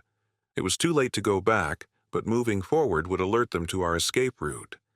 The spotlight passed over the entrance again, more deliberately this time. We know you're in there. Come out with your hands up. I caught Rivera's eye in the dim light. He mouthed silently, What now? Before I could respond, a new sound reached us, the distinctive moaning of the infected, followed by shouts of alarm from the soldiers. The spotlight swung away from the culvert entrance. Contact! Infected east perimeter! Gunfire erupted, the sound echoing through the concrete pipe. Our inadvertent distraction had attracted something else. A group of infected must have broken through somewhere along the fence line. Now's our chance, Garcia whispered urgently. While they're distracted. We began crawling through the culvert, staying as quiet as possible despite our haste. The pipe was exactly as Cortez had described, dry concrete sloping downward then up again, just wide enough to move through on hands and knees. Behind us, the chaos continued. Shouted orders, sporadic gunfire, the inhuman sounds of the infected. I silently thanked God for the diversion, then immediately felt guilty for finding relief in what was likely the deaths of more human beings, infected or not. The culvert seemed endless, the darkness absolute, except for the faint glow of emergency lights on our backpacks. My knees and palms were raw from the rough concrete, but I pushed on, driven by the desperate need to catch up with the others. Finally, the pipe began to slope upward, and I could see stars through the far opening. We emerged one by one into a shallow drainage ditch beyond the prison perimeter. The others were waiting anxiously in the shadow of a maintenance shed about 50 yards away. "What happened?" Wilson demanded when we joined them. "We heard gunfire." "Stevens made a noise," I explained quickly. "The patrol spotted us, but then infected showed up along the fence line. Created a diversion." "Lucky break," Diaz observed. "Providence," I corrected gently. "Whatever it was, we need to move," Wilson urged. "They'll figure out what happened eventually, and this area will be crawling with soldiers." We set off eastward as planned, keeping to the shadows and uneven terrain that provided cover. Stevens was more awake now, mumbling incoherently as Johnson and Taylor carried him on the makeshift stretcher. Maria walked alongside, monitoring his condition. The service road was exactly where Wilson had predicted, a narrow asphalt strip cutting through the surrounding fields. We followed it, moving as quickly as Stevens's condition would allow. "What is this place?" Rivera asked, looking around at the dark landscape. "Prison farmland," Cortez explained. "Grows food for the facility, provides work for minimum security inmates. No one was working the fields tonight. The area was deserted. The only sounds are footsteps and the distant alarm still blaring at the prison behind us." We had covered perhaps a mile when Maria called for a halt. "Stevens is worse," she reported. "His breathing is labored and he's running a fever." I moved to check on the elderly inmate. His face was flushed, eyes half open but unfocused. He mumbled something I couldn't make out. "Could be withdrawal from his medications," Maria suggested, "or shock from the trauma. Hard to know without proper equipment." "Can he continue?" Wilson asked. Maria hesitated. "He needs rest, fluids, medication. But yes, he can continue. We don't have much choice." The unspoken reality hung between us. If Stevens couldn't keep up, we might have to make the same terrible choice Diaz had nearly made back in the infirmary. As if reading my thoughts, Diaz approached. "You were right to bring him," she said quietly. "Back there, I mean. It was the human thing to do." I nodded, surprised by her admission. "There's been enough death today." "Speaking of which," Wilson interrupted, pointing ahead, "we've got company." In the distance, headlights appeared on the road, moving in our direction. We quickly took cover in a drainage ditch alongside the road, pressing ourselves flat against the earth. The vehicle approached slowly, a military Humvee, spotlight sweeping across the fields on either side. 2 soldiers in the front, another operating the spotlight. "They're searching for us," Ramirez whispered unnecessarily. We remained motionless as the vehicle passed our position. The spotlight swept over the ditch but didn't linger. These soldiers weren't being particularly thorough, perhaps assuming we would have fled faster and farther. Once the Humvee was out of sight, we emerged from hiding and continued eastward, now moving parallel to the road rather than on it. "We need transportation," Wilson stated the obvious. "We can't outrun them on foot, especially with Stevens." "There's a maintenance depot about a half-mile ahead," Chan recalled from the prison blueprints. "They might have vehicles." It was our best option. We pushed on, the weight of exhaustion pressing down on all of us. The events of the day, had it really been just one day, had taken their toll. Hunger, thirst, and fatigue clouded my thoughts, but the urgency of our situation kept me moving forward. The maintenance depot appeared ahead, a small cluster of buildings surrounded by a chain-link fence. A few work trucks were visible in the parking area. No lights, no signs of activity.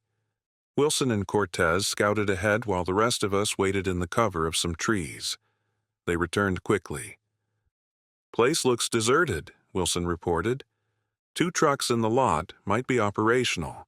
Can't tell if they are infected inside the buildings. We need those vehicles, Diaz said firmly. Worth the risk. We approached cautiously, alert for any movement. The gate was locked, but the fence was only 8 feet high, manageable even in our exhausted state. Cortez went over first, then helped the others. Getting Stevens over was a challenge, but with careful coordination, we managed without injuring him further. The trucks were standard maintenance vehicles, flatbeds with tool cabinets along the sides. Wilson checked the first one. "Keys are gone," he reported in frustration. Reyes was examining the second truck. "This one, too. But I can hotwire it." All eyes turned to him. "What?" he shrugged. "I had a colorful youth before joining the department." While Reyes worked on the truck, the rest of us checked the maintenance building for supplies. The front door was locked, but a window had been broken. Not a good sign. "I'll check it out," Garcia volunteered, climbing through the broken window with a flashlight. Moments later, he reappeared.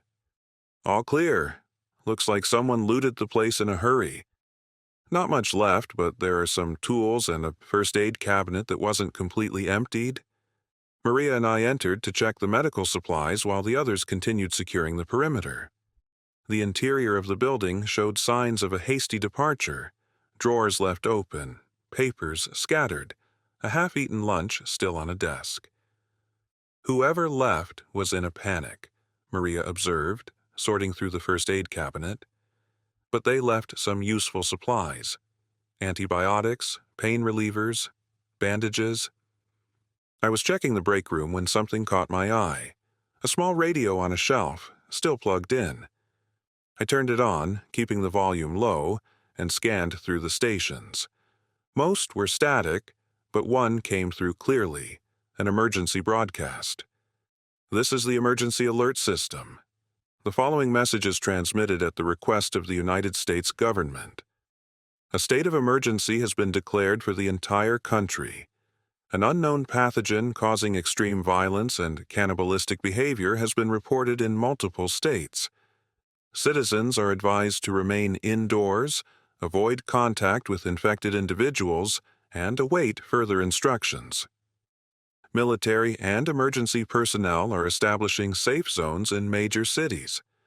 Do not attempt to reach these zones if you are showing symptoms of infection, including fever, disorientation, or aggression." The message repeated, providing no new information. I turned off the radio, processing what I'd heard. The situation was worse than we'd feared. This wasn't isolated to our region, but was nationwide. Outside, the sound of an engine turning over broke my thoughts. Reyes had succeeded in starting the truck. A small victory, but significant. I gathered the supplies I'd found, bottles of water, some packaged snacks, a road map, and rejoined the others. Maria had organized her medical supplies and was already tending to Stevens, who seemed marginally more alert. "We need to decide where we're going," Wilson said as we loaded our supplies into the truck. "The broadcast mentioned safe zones in major cities, but I'm skeptical. If this thing is as widespread as it sounds, those zones could be overrun by now." "My sister lives in Pittsburgh," I offered, "in the suburbs. Quiet area, less densely populated." "Pittsburgh's a major city," Diaz pointed out. "Could be a hot zone by now." "True, but the surrounding areas might be safer," I countered, "and it's in the opposite direction from where most people would flee from here." The discussion continued as we prepared to leave. The truck had enough room for everyone, though it would be cramped. Stevens was carefully placed in the truck bed with Maria, protected by a tarp we found in the maintenance building. Just as we were about to depart, headlights appeared on the road again, another military vehicle approaching the depot. "Everyone down!" Wilson hissed. We took cover behind the truck and surrounding structures. The vehicle slowed as it passed the depot but didn't stop. They hadn't spotted us yet. "We need to move now," Reyes urged from the driver's seat. before they come back. With no time for further debate, we piled into the truck, some in the cab, most in the back. Reyes killed the lights and pulled out slowly onto the service road, heading away from the approaching vehicle. "East or west?" he asked quietly. I looked at the others, their faces showing the same exhaustion and uncertainty I felt. The decision felt monumental, potentially determining whether we lived or died. "East," I said finally, "toward Pittsburgh." No one objected.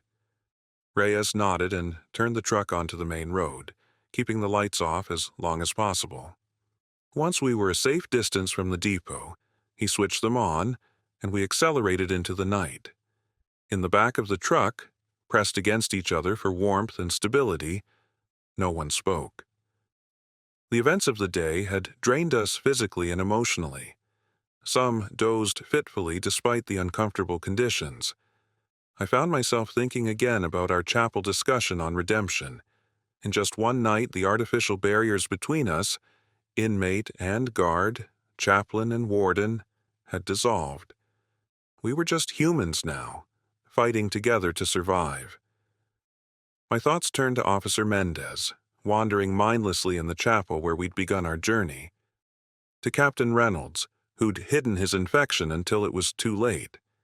To the countless others we'd seen fall throughout the prison. Had their souls found peace even as their bodies continued this grotesque parody of life? As a chaplain, I'd always believed in the possibility of redemption for everyone, no matter their crimes. Now I wondered if humanity itself might be beyond redemption. What kind of world would we find beyond this night? What kind of people would we become to survive in it? The truck rumbled eastward, carrying our small band of survivors into an uncertain future. Behind us, Auburn Maximum Security, once a place of confinement, had become a tomb. I watched the dark landscape pass by, dotted occasionally with distant fires. Somewhere out there, others were fighting the same battle we were. Surviving, adapting, holding on to whatever remained of their humanity. That, I realized, would be my new ministry. Helping these people, and whoever else we found, remember their humanity in a world gone mad. Not through scripture or sermons, but through action, compassion, and the daily choice to remain human when it would be easier to become something else. It was well past midnight when Deacon, who had been keeping watch in the truck bed, tapped urgently on the cab window. "Something's wrong with Stevens," he called out. Reyes immediately pulled the truck to the side of the road. Maria was already bending over Stevens, checking his vital signs. His breathing had become shallow and rapid, and his skin burned with fever. "He's getting worse," Maria reported as I joined her in the truck bed. "Much worse." I placed my hand on Stevens's forehead. The heat radiating from him was alarming. His eyes fluttered open, unfocused and glassy. "Could it be the infection?" Taylor asked, backing away slightly. "I don't think so." Maria shook her head. "He hasn't been bitten or exposed to infected blood that we know of. This looks like severe withdrawal combined with shock and exhaustion. His system is shutting down." "What can we do?" I asked. "He needs a hospital, or at least proper medication," Maria replied. "I gave him the antibiotics from the depot, but he needs more than I can provide here." Wilson and Diaz had joined us now, their expressions grim. "There's a town about 10 miles ahead," Diaz said, consulting the map we'd found. "Might have a clinic or pharmacy." "Might also be overrun," Wilson cautioned. "We have to try," I insisted. "We didn't bring him this far just to let him die on the roadside." No one argued. For better or worse, Stevens's fate had become tied to our own. We carefully repositioned him for the drive, making him as comfortable as possible with our limited resources. Back on the road, Reyes pushed the truck faster than before, aware that time was working against us. The headlights cut through the darkness, illuminating an empty highway. No other vehicles, no signs of life. It was as if we were the last people on Earth. The town appeared ahead, a small cluster of lights in the distance. As we drew closer, I felt a mixture of hope and dread. Lights meant power, possibly people, but it could also mean infected. "Slow down," Wilson instructed as we approached the town limits. "We need to assess the situation before driving in." Reyes reduced his speed, and we all scanned our surroundings for any signs of danger. The town was small, typical rural America, with a main street lined with shops, a few side streets with modest homes, a church steeple visible above the tree line. Some buildings had lights on, others were dark. A police car was parked haphazardly at an intersection, its door open, no officer in sight. Otherwise, the streets appeared empty. "Looks quiet," Cortez observed. "Too quiet." "Main Street," Maria directed. "Look for a pharmacy or clinic." We drove slowly down the town's central thoroughfare. Most storefronts were dark, some with broken windows. A gas station at the corner had its pumps on, but no attendant. The digital sign above still advertised gas prices from a world that no longer existed. "There," Maria pointed to a small building with a medical cross in the window. "Community Health Center." Reyes parked directly in front of the clinic. Wilson and Cortez immediately took up defensive positions, weapons ready. "Maria, Ramirez, with me," I said. "The rest of you watch the perimeter and protect Stevens." The clinic door was locked, but a swift strike from Ramirez's baton shattered the glass. We entered cautiously, flashlights scanning the darkened interior. The waiting room was empty but showed signs of hasty abandonment. Chairs overturned, paperwork scattered across the floor, a half-empty coffee cup still sitting on the reception desk. "Pharmacy should be in the back," Maria whispered, leading the way through a door marked "Staff Only." The examination rooms were in disarray, medical equipment strewn about, some cabinets emptied. In the last room we found evidence of violence, blood spattered across an examination table, a trail of it leading toward an emergency exit. "Someone was injured here," Ramirez noted grimly. "Recently." We continued to the small pharmacy at the rear of the clinic. To our relief, it hadn't been completely looted. Maria quickly assessed what remained, gathering antibiotics, pain medication, IV fluids, and other supplies. "This will help stabilize him," she said, filling a medical bag. "But he still needs more comprehensive care than I can provide." While Maria collected medications, I checked the clinic's office. A bulletin board displayed a map of the county with various locations marked, including a regional hospital about 15 miles further east. "We might have our answer," I called to the others, pointing to the map. "St. Luke's Regional Hospital. Not too far from here." Ramirez looked skeptical. "Hospitals were ground zero for infection in most outbreaks. Could be a death trap.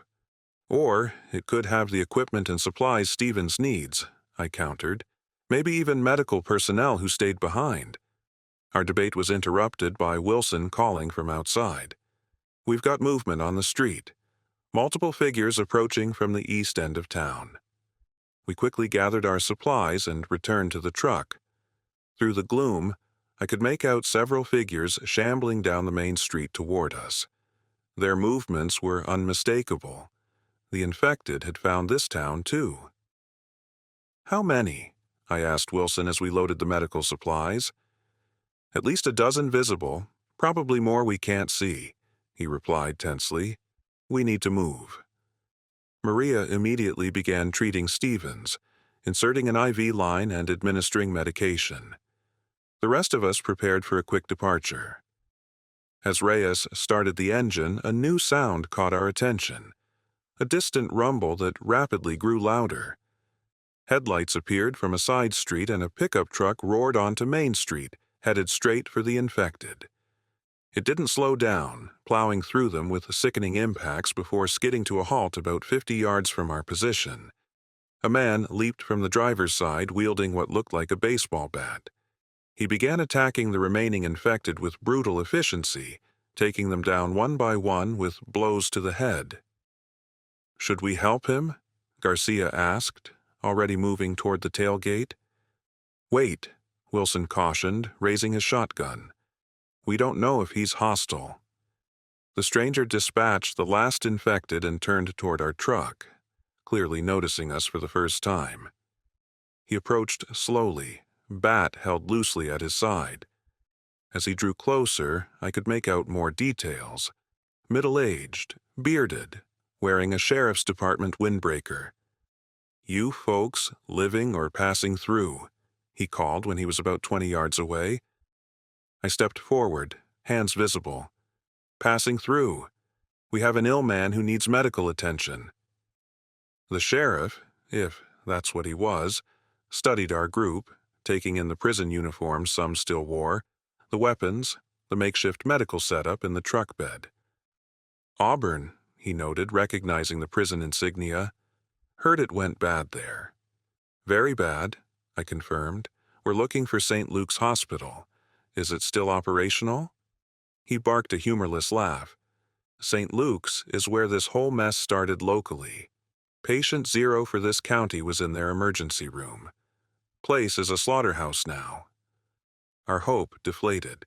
Maria looked up from tending Stevens, despair evident in her expression. "Is there anywhere else?" I asked. "Anywhere with medical facilities or supplies?" The sheriff considered this. "National Guard set up a field hospital at the county fairgrounds before communications went down, about 5 miles northeast of here. No idea if it's still functioning, but it's your best bet." "Thank you," I said sincerely. "Is it safe to travel there? Are the roads clear?" "Safe?" he echoed incredulously. "Nothing's safe anymore, Padre. But the main roads are mostly passable. It's the towns you want to avoid. Those things congregate there, drawn to noise or movement or whatever it is that drives them." He glanced back down the street where more infected were already appearing, attracted by the commotion. "You should move soon," he advised. "More coming. Always more." "What about you?" I asked. "Do you want to join us?" He shook his head. "This is my town. What's left of it. Someone needs to keep the infected population down. Guide any survivors that come through." He tapped the badge still pinned to his windbreaker. "Took an oath." I respected his decision, though it seemed futile. One man against an ever-growing horde of infected. "County Road 16 will take you straight to the fairgrounds," he said, backing toward his truck. "God be with you." "And with you," I replied automatically.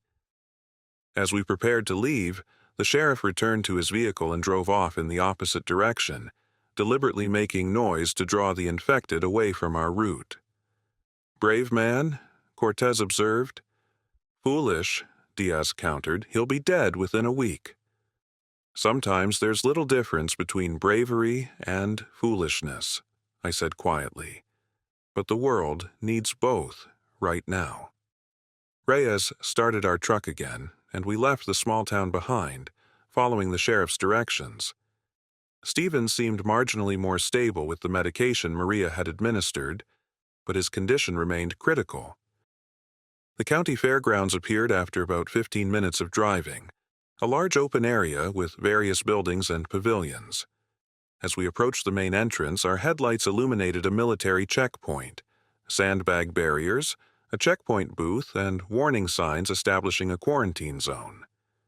But the checkpoint was abandoned. No soldiers, no vehicles, no signs of activity. "Doesn't look promising," Wilson muttered as we drove past the empty guard booth. Inside the fairgrounds, we found the field hospital, a series of large military tents connected by covered walkways. Some still had generators running, providing power for exterior lighting. The American flag hung limply from a pole in the center of the complex. We parked near what appeared to be the main entrance and approached cautiously. The facility was eerily silent. "Hello," I called out, keeping my voice moderate. "Anyone here?" "We have a sick man who needs medical attention." No response came from the tents. Wilson signaled for us to spread out and check the perimeter while he, Diaz, and I approached the entrance. The first tent appeared to be a triage area. Empty cots, medical equipment, supply cabinets.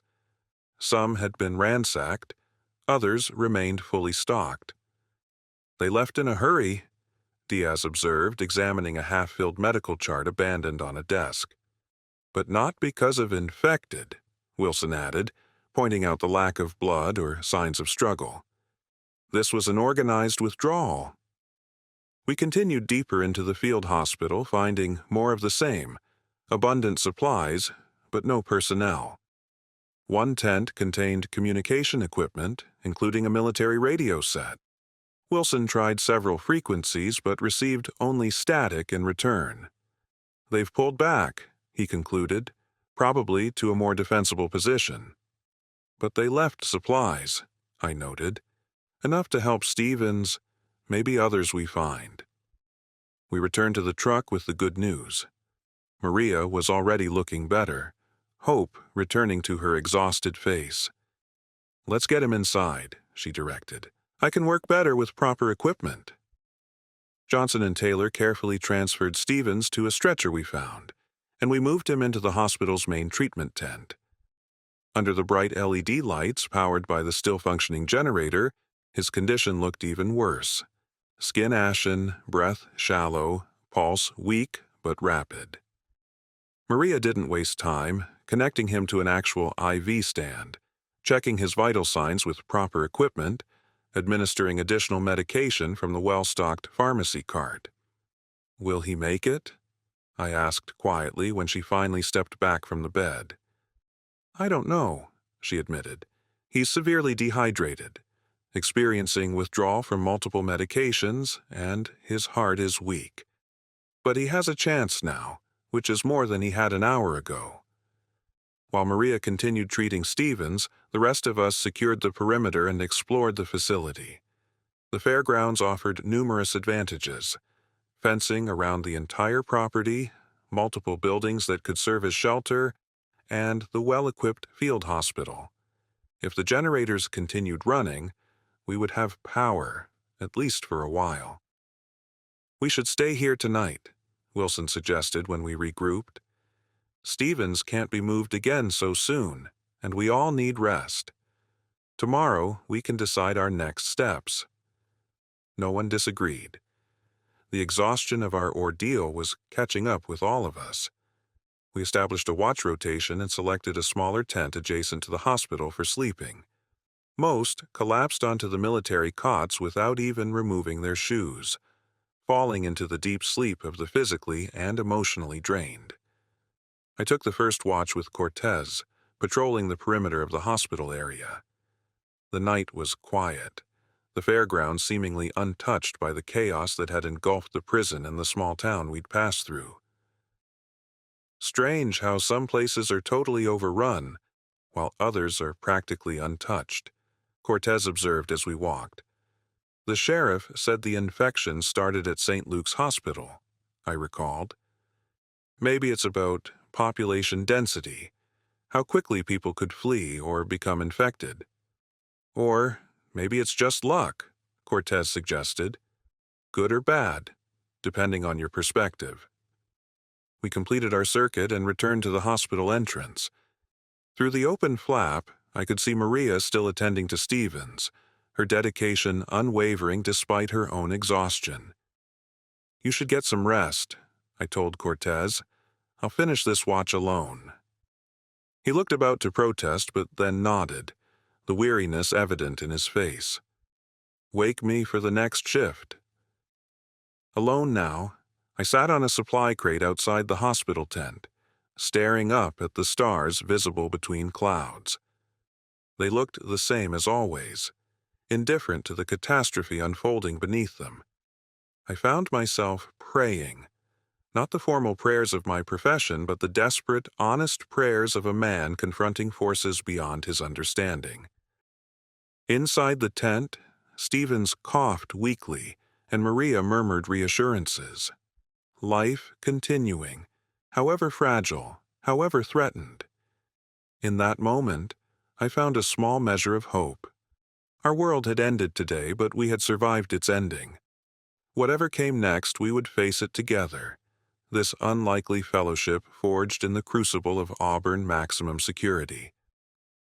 Dawn broke over the fairgrounds, painting the military tents in hues of gold and pink. The night had passed without incident, each of us taking our turn at watch. I'd finally managed a few hours of fitful sleep before Wilson woke me for a meeting. Our group gathered in what had been the field hospital's command center, a tent filled with maps, communication equipment, and abandoned military paperwork. Everyone looked better for having rested, though the gravity of our situation remained etched in the lines of their faces. Stevens is stabilized, Maria reported first. He's conscious and lucid, though very weak. With proper care and medication, he should recover enough to travel. This was welcome news, though the proper care part presented its own challenges. We couldn't stay at the fairgrounds indefinitely. Wilson took charge of the meeting, his military background evident in his organization. We need to make some decisions. First, our destination. Chaplain suggested Pittsburgh. Does anyone have better alternatives? My family's in Rochester, Maria offered hesitantly. But that's further north, and according to the radio broadcasts, the infection was spreading rapidly in that area. I have a hunting cabin in the Allegheny Forest, Ramirez suggested. Remote, defensible, stocked with enough supplies to last a few months if we're careful. This sparked debate among the group. A remote location offered safety from the infected but limited access to supplies and potential rescue. A larger city might have established safe zones but carried greater risks of infection. What about communications? John asked. Has anyone been able to make contact using the military equipment? Wilson shook his head. Most frequencies are dead. The few emergency broadcasts are automated, repeating the same information we already know. There's no way to determine which safe zones, if any, are still operational. The reality of our isolation was sinking in. We were on our own, making decisions that could mean life or death with severely limited information. While the debate continued, I stepped outside for a moment, needing fresh air to clear my thoughts. The fairgrounds looked almost peaceful in the morning light. The carnival rides silent sentinels, the exhibition halls empty but intact. It was hard to reconcile this tranquility with the horror we'd witnessed at Auburn. Cortez joined me, offering a bottle of water he'd found in the hospital supplies. What do you think, Padre? Where should we go? I considered the question carefully. I still believe Pittsburgh makes sense. My sister's neighborhood is in the suburbs, less densely populated, easier to defend, and I know the area well. You're worried about her, he observed. Yes, I admitted, though realistically, the chances of finding her alive are slim.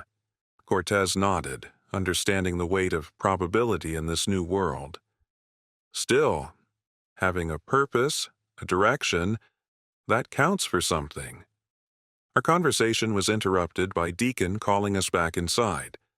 Wilson had made a discovery in the military communications log.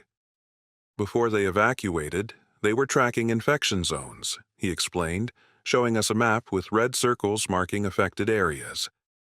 Based on this, the infection was spreading from major population centers outward. Rural areas were affected more slowly. Pittsburgh? I asked immediately. Wilson pointed to a red circle encompassing the city center.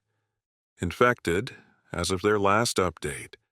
But the suburbs, especially the eastern ones, were still marked as potentially clear. That supports my suggestion, I said. We head for the eastern suburbs. Avoid the city center entirely. The discussion continued, but eventually consensus emerged. We would head toward Pittsburgh, staying on rural roads, avoiding population centers, and reassessing as we went. "There's another issue," Diaz interjected once our destination was decided. "Weapons and supplies. We're better equipped now than we were leaving Auburn, but still woefully unprepared for what's out there." She was right. Despite scavenging what we could from the field hospital, we had limited ammunition for our firearms, inadequate protective gear, and only a few days' worth of food and water. The National Guard would have had a supply depot, Wilson reasoned.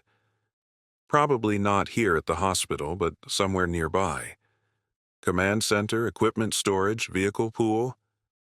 "Check the maps," Cortez suggested. "Military tends to establish predictable perimeters." John was already examining the area maps left behind. "Here," she pointed to a location marked on the county map. "National Guard Armory, about 3 miles southwest.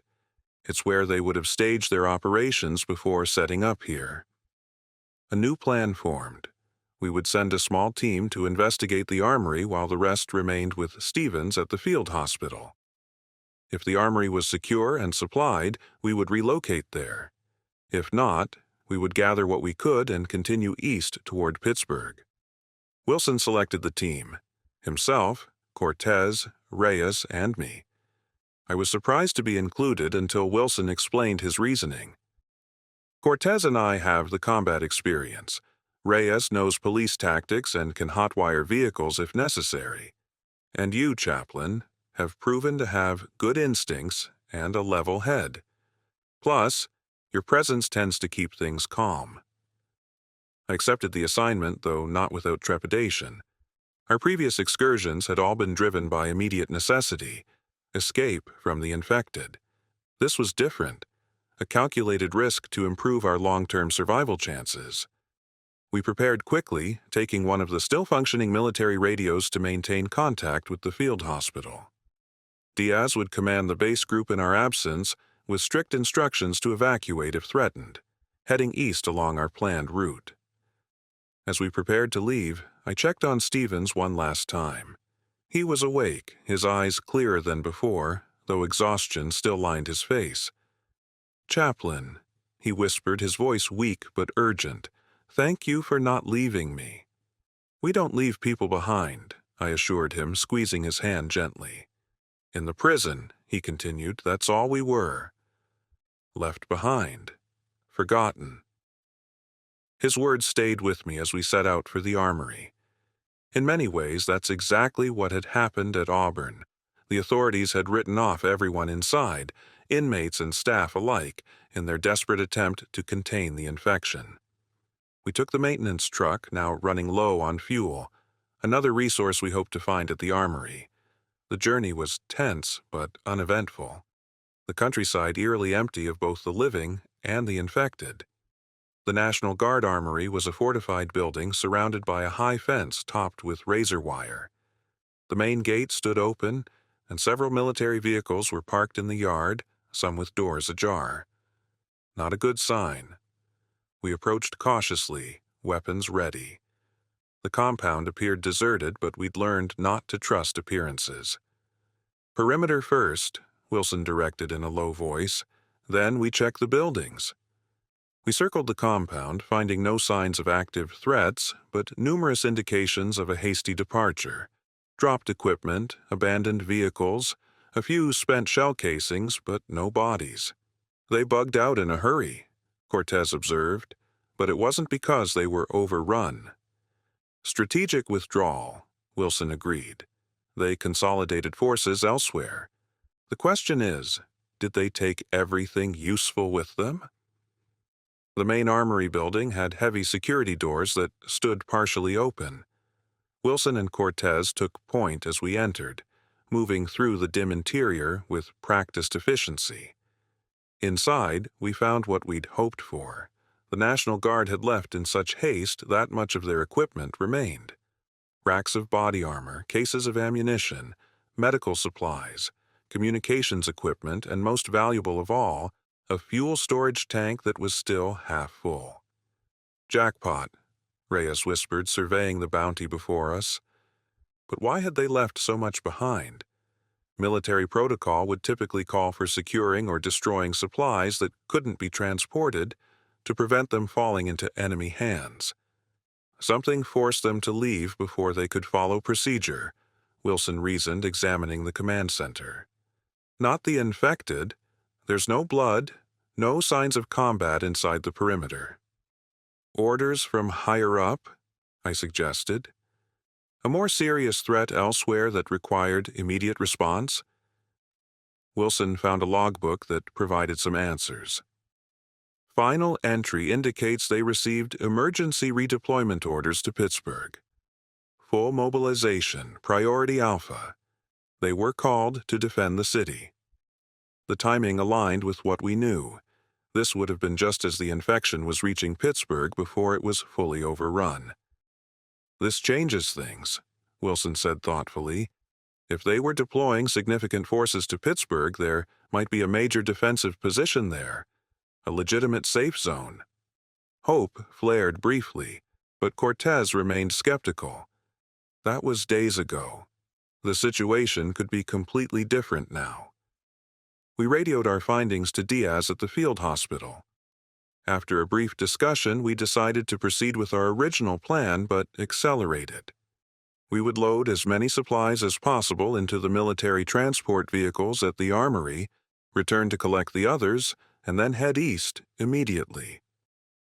The task of inventorying and selecting supplies was overwhelming.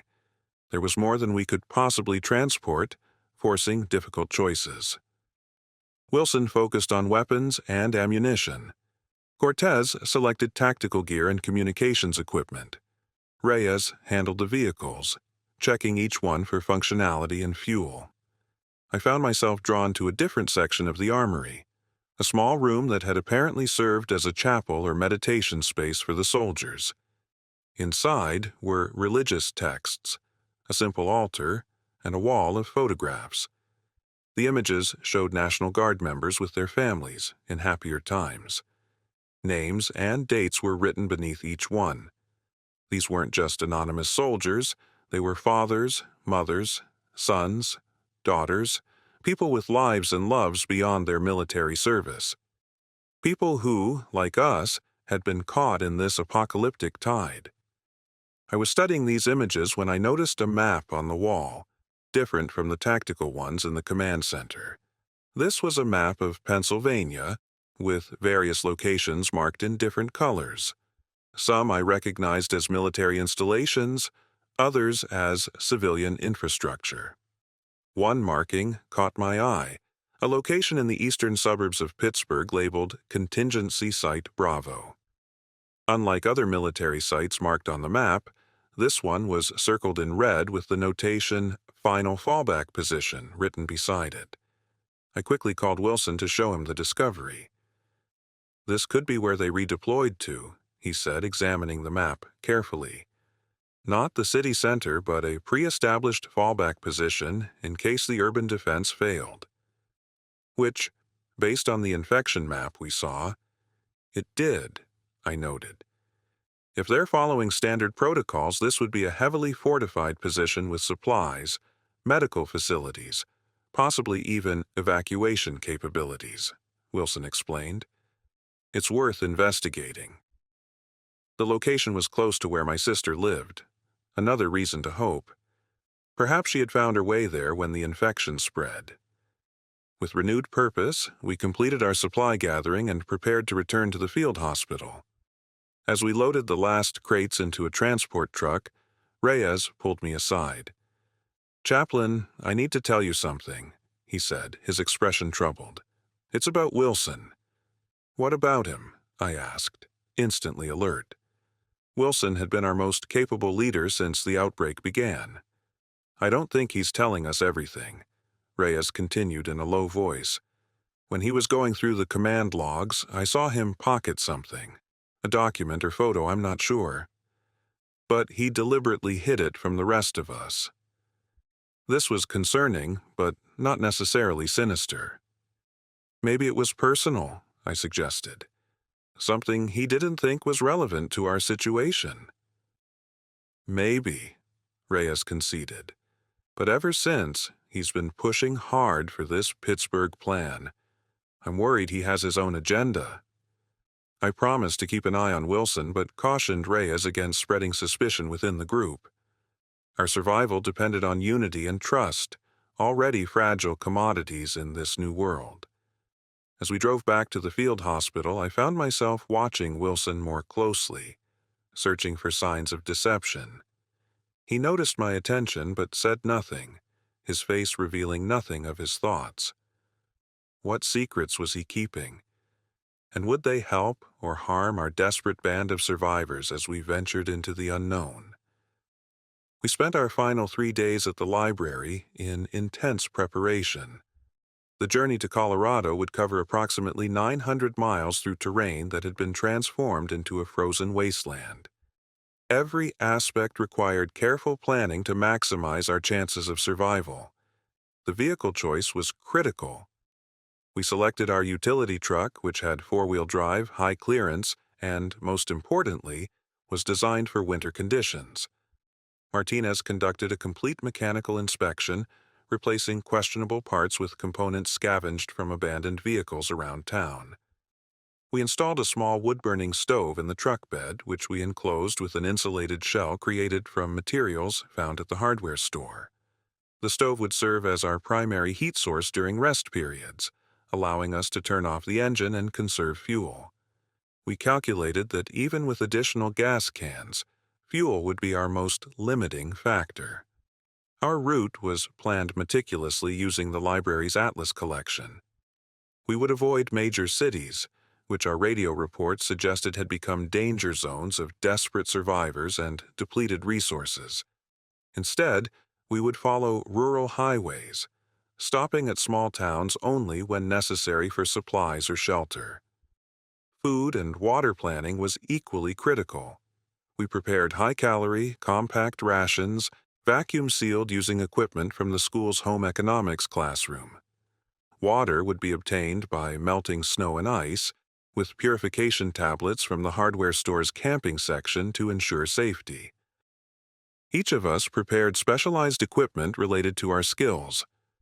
I packed tools for electrical work, including insulated gloves, voltage testers, and a basic soldering kit. Martinez focused on mechanical tools and parts for vehicle maintenance. Kevin organized electronic equipment, including solar charging panels and battery storage. Frank, true to his practical nature, assembled a comprehensive survival kit with equipment for fire starting, shelter building, and basic medical care. The most difficult preparations, however, were emotional rather than practical. Those staying behind tried to maintain brave faces, but the uncertainty of our return weighed heavily. We recorded detailed instructions for maintaining the library systems and continuing the Alliance work, but everyone understood these might become final messages. I spent time with each member of our core group, ensuring they understood their responsibilities, but also expressing my genuine appreciation for their contributions. These people, strangers just a month ago, had become something like family through our shared struggle. Michael pulled me aside the evening before our departure. "Lisa is still not improving," he said quietly, "and Ron has maybe 10 days of insulin left. I've been stretching it as much as medically possible." "If the Colorado facility is legitimate," I assured him, "we'll send help back immediately. Focus on keeping everyone alive until then." He nodded, his expression grim but determined. "I've been teaching Aisha basic medical procedures. She's a quick learner." These quiet moments of knowledge transfer had become our most important ritual. In a world where survival knowledge was currency, teaching others ensured that critical skills wouldn't die with any individual. The morning of our departure arrived with a subtle change in the atmosphere. The temperature had risen slightly to around 20 below zero, and the perpetual gray had a hint of brighter diffusion toward the west. We took it as a promising sign. We loaded the last of our supplies into the truck while the remaining group gathered to see us off. Torres, who had been the most vocal opponent of the journey, approached me with an unexpected gesture. He handed me his prized hunting knife, a high-quality blade he'd carried since our first day. "For the road," he said simply. "It's better than that utility knife you packed." I accepted it with a nod, understanding the significance of the gift. Despite our disagreements, a bond had formed that transcended our different approaches to survival. Pastor Wilson and representatives from other alliance groups also came to witness our departure and provide last-minute contributions. Additional food, a better map of the Western territories one of them had traveled before the disaster, and a small bottle of precious antibiotics from the nurses at the dental office. Our final preparations complete, we gathered for one last moment together. No one gave speeches. We'd said what needed saying in our private conversations. Instead, Frank surprised everyone by producing a small journal he'd been keeping since the disaster began. "This stays here," he said, handing it to Patricia.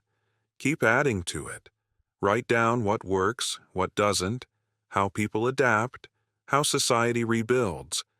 This record might be the most important thing any of us leave behind." The simplicity and wisdom of his gesture moved everyone. In a world where physical comfort had become so precious, Frank understood that knowledge preservation might ultimately matter more to human survival than any immediate comfort. With final embraces and promises to return if possible, we departed just after dawn.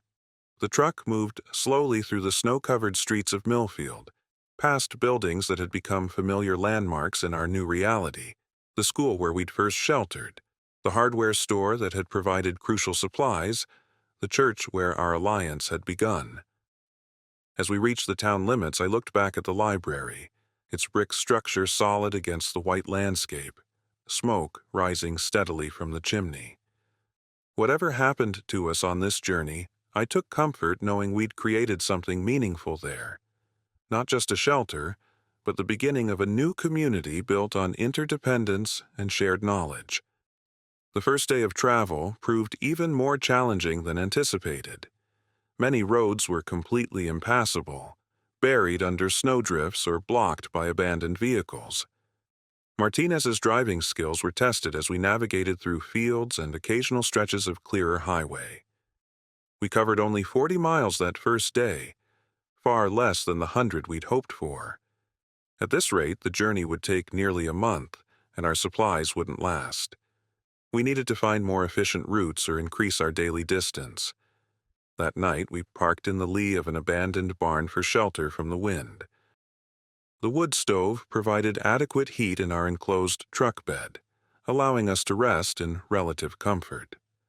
We established a watch rotation, each taking 3 hours to monitor our surroundings and maintain the fire. During my watch, I used the satellite phone to attempt contact with the Colorado facility. The connection was poor, but I managed to transmit our coordinates and estimated travel time. Their response was fragmented, but contained one clear instruction: proceed to Grand Island for supply cache and updated route information. This specific directive increased my confidence in the facility's legitimacy.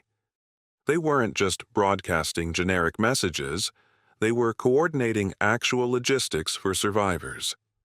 The second day brought marginally better conditions. The temperature continued its slight warming trend, now around 15 degrees below zero. More importantly, we discovered that the interstate, while initially clogged with abandoned vehicles near towns, had sections that had been partially cleared, allowing for faster travel. By evening of the second day, we'd covered nearly 80 miles, a significant improvement but still concerning given our limited fuel. We needed to find additional gasoline, or our journey would end far short of Colorado. The opportunity came on the third day when we approached a small service station on the outskirts of a rural town. The building was intact with no signs of occupation. Martinez circled cautiously before we approached, wary of potential ambush. The station's underground tanks still contained fuel, but with no electricity, we had no way to pump it conventionally. This is where my technical knowledge proved valuable. Using parts from the truck and the station's existing infrastructure, I created a manual pumping system that allowed us to extract the precious gasoline. While working, Kevin discovered something unexpected in the station's storage room: a ham radio set, still operational on battery power. The station owner had apparently been a radio enthusiast. Kevin quickly established contact with a network of operators who had maintained communication throughout the disaster. The information we gathered was transformative. There were organized survivor communities throughout the Midwest and Western states, many with specialized knowledge or resources.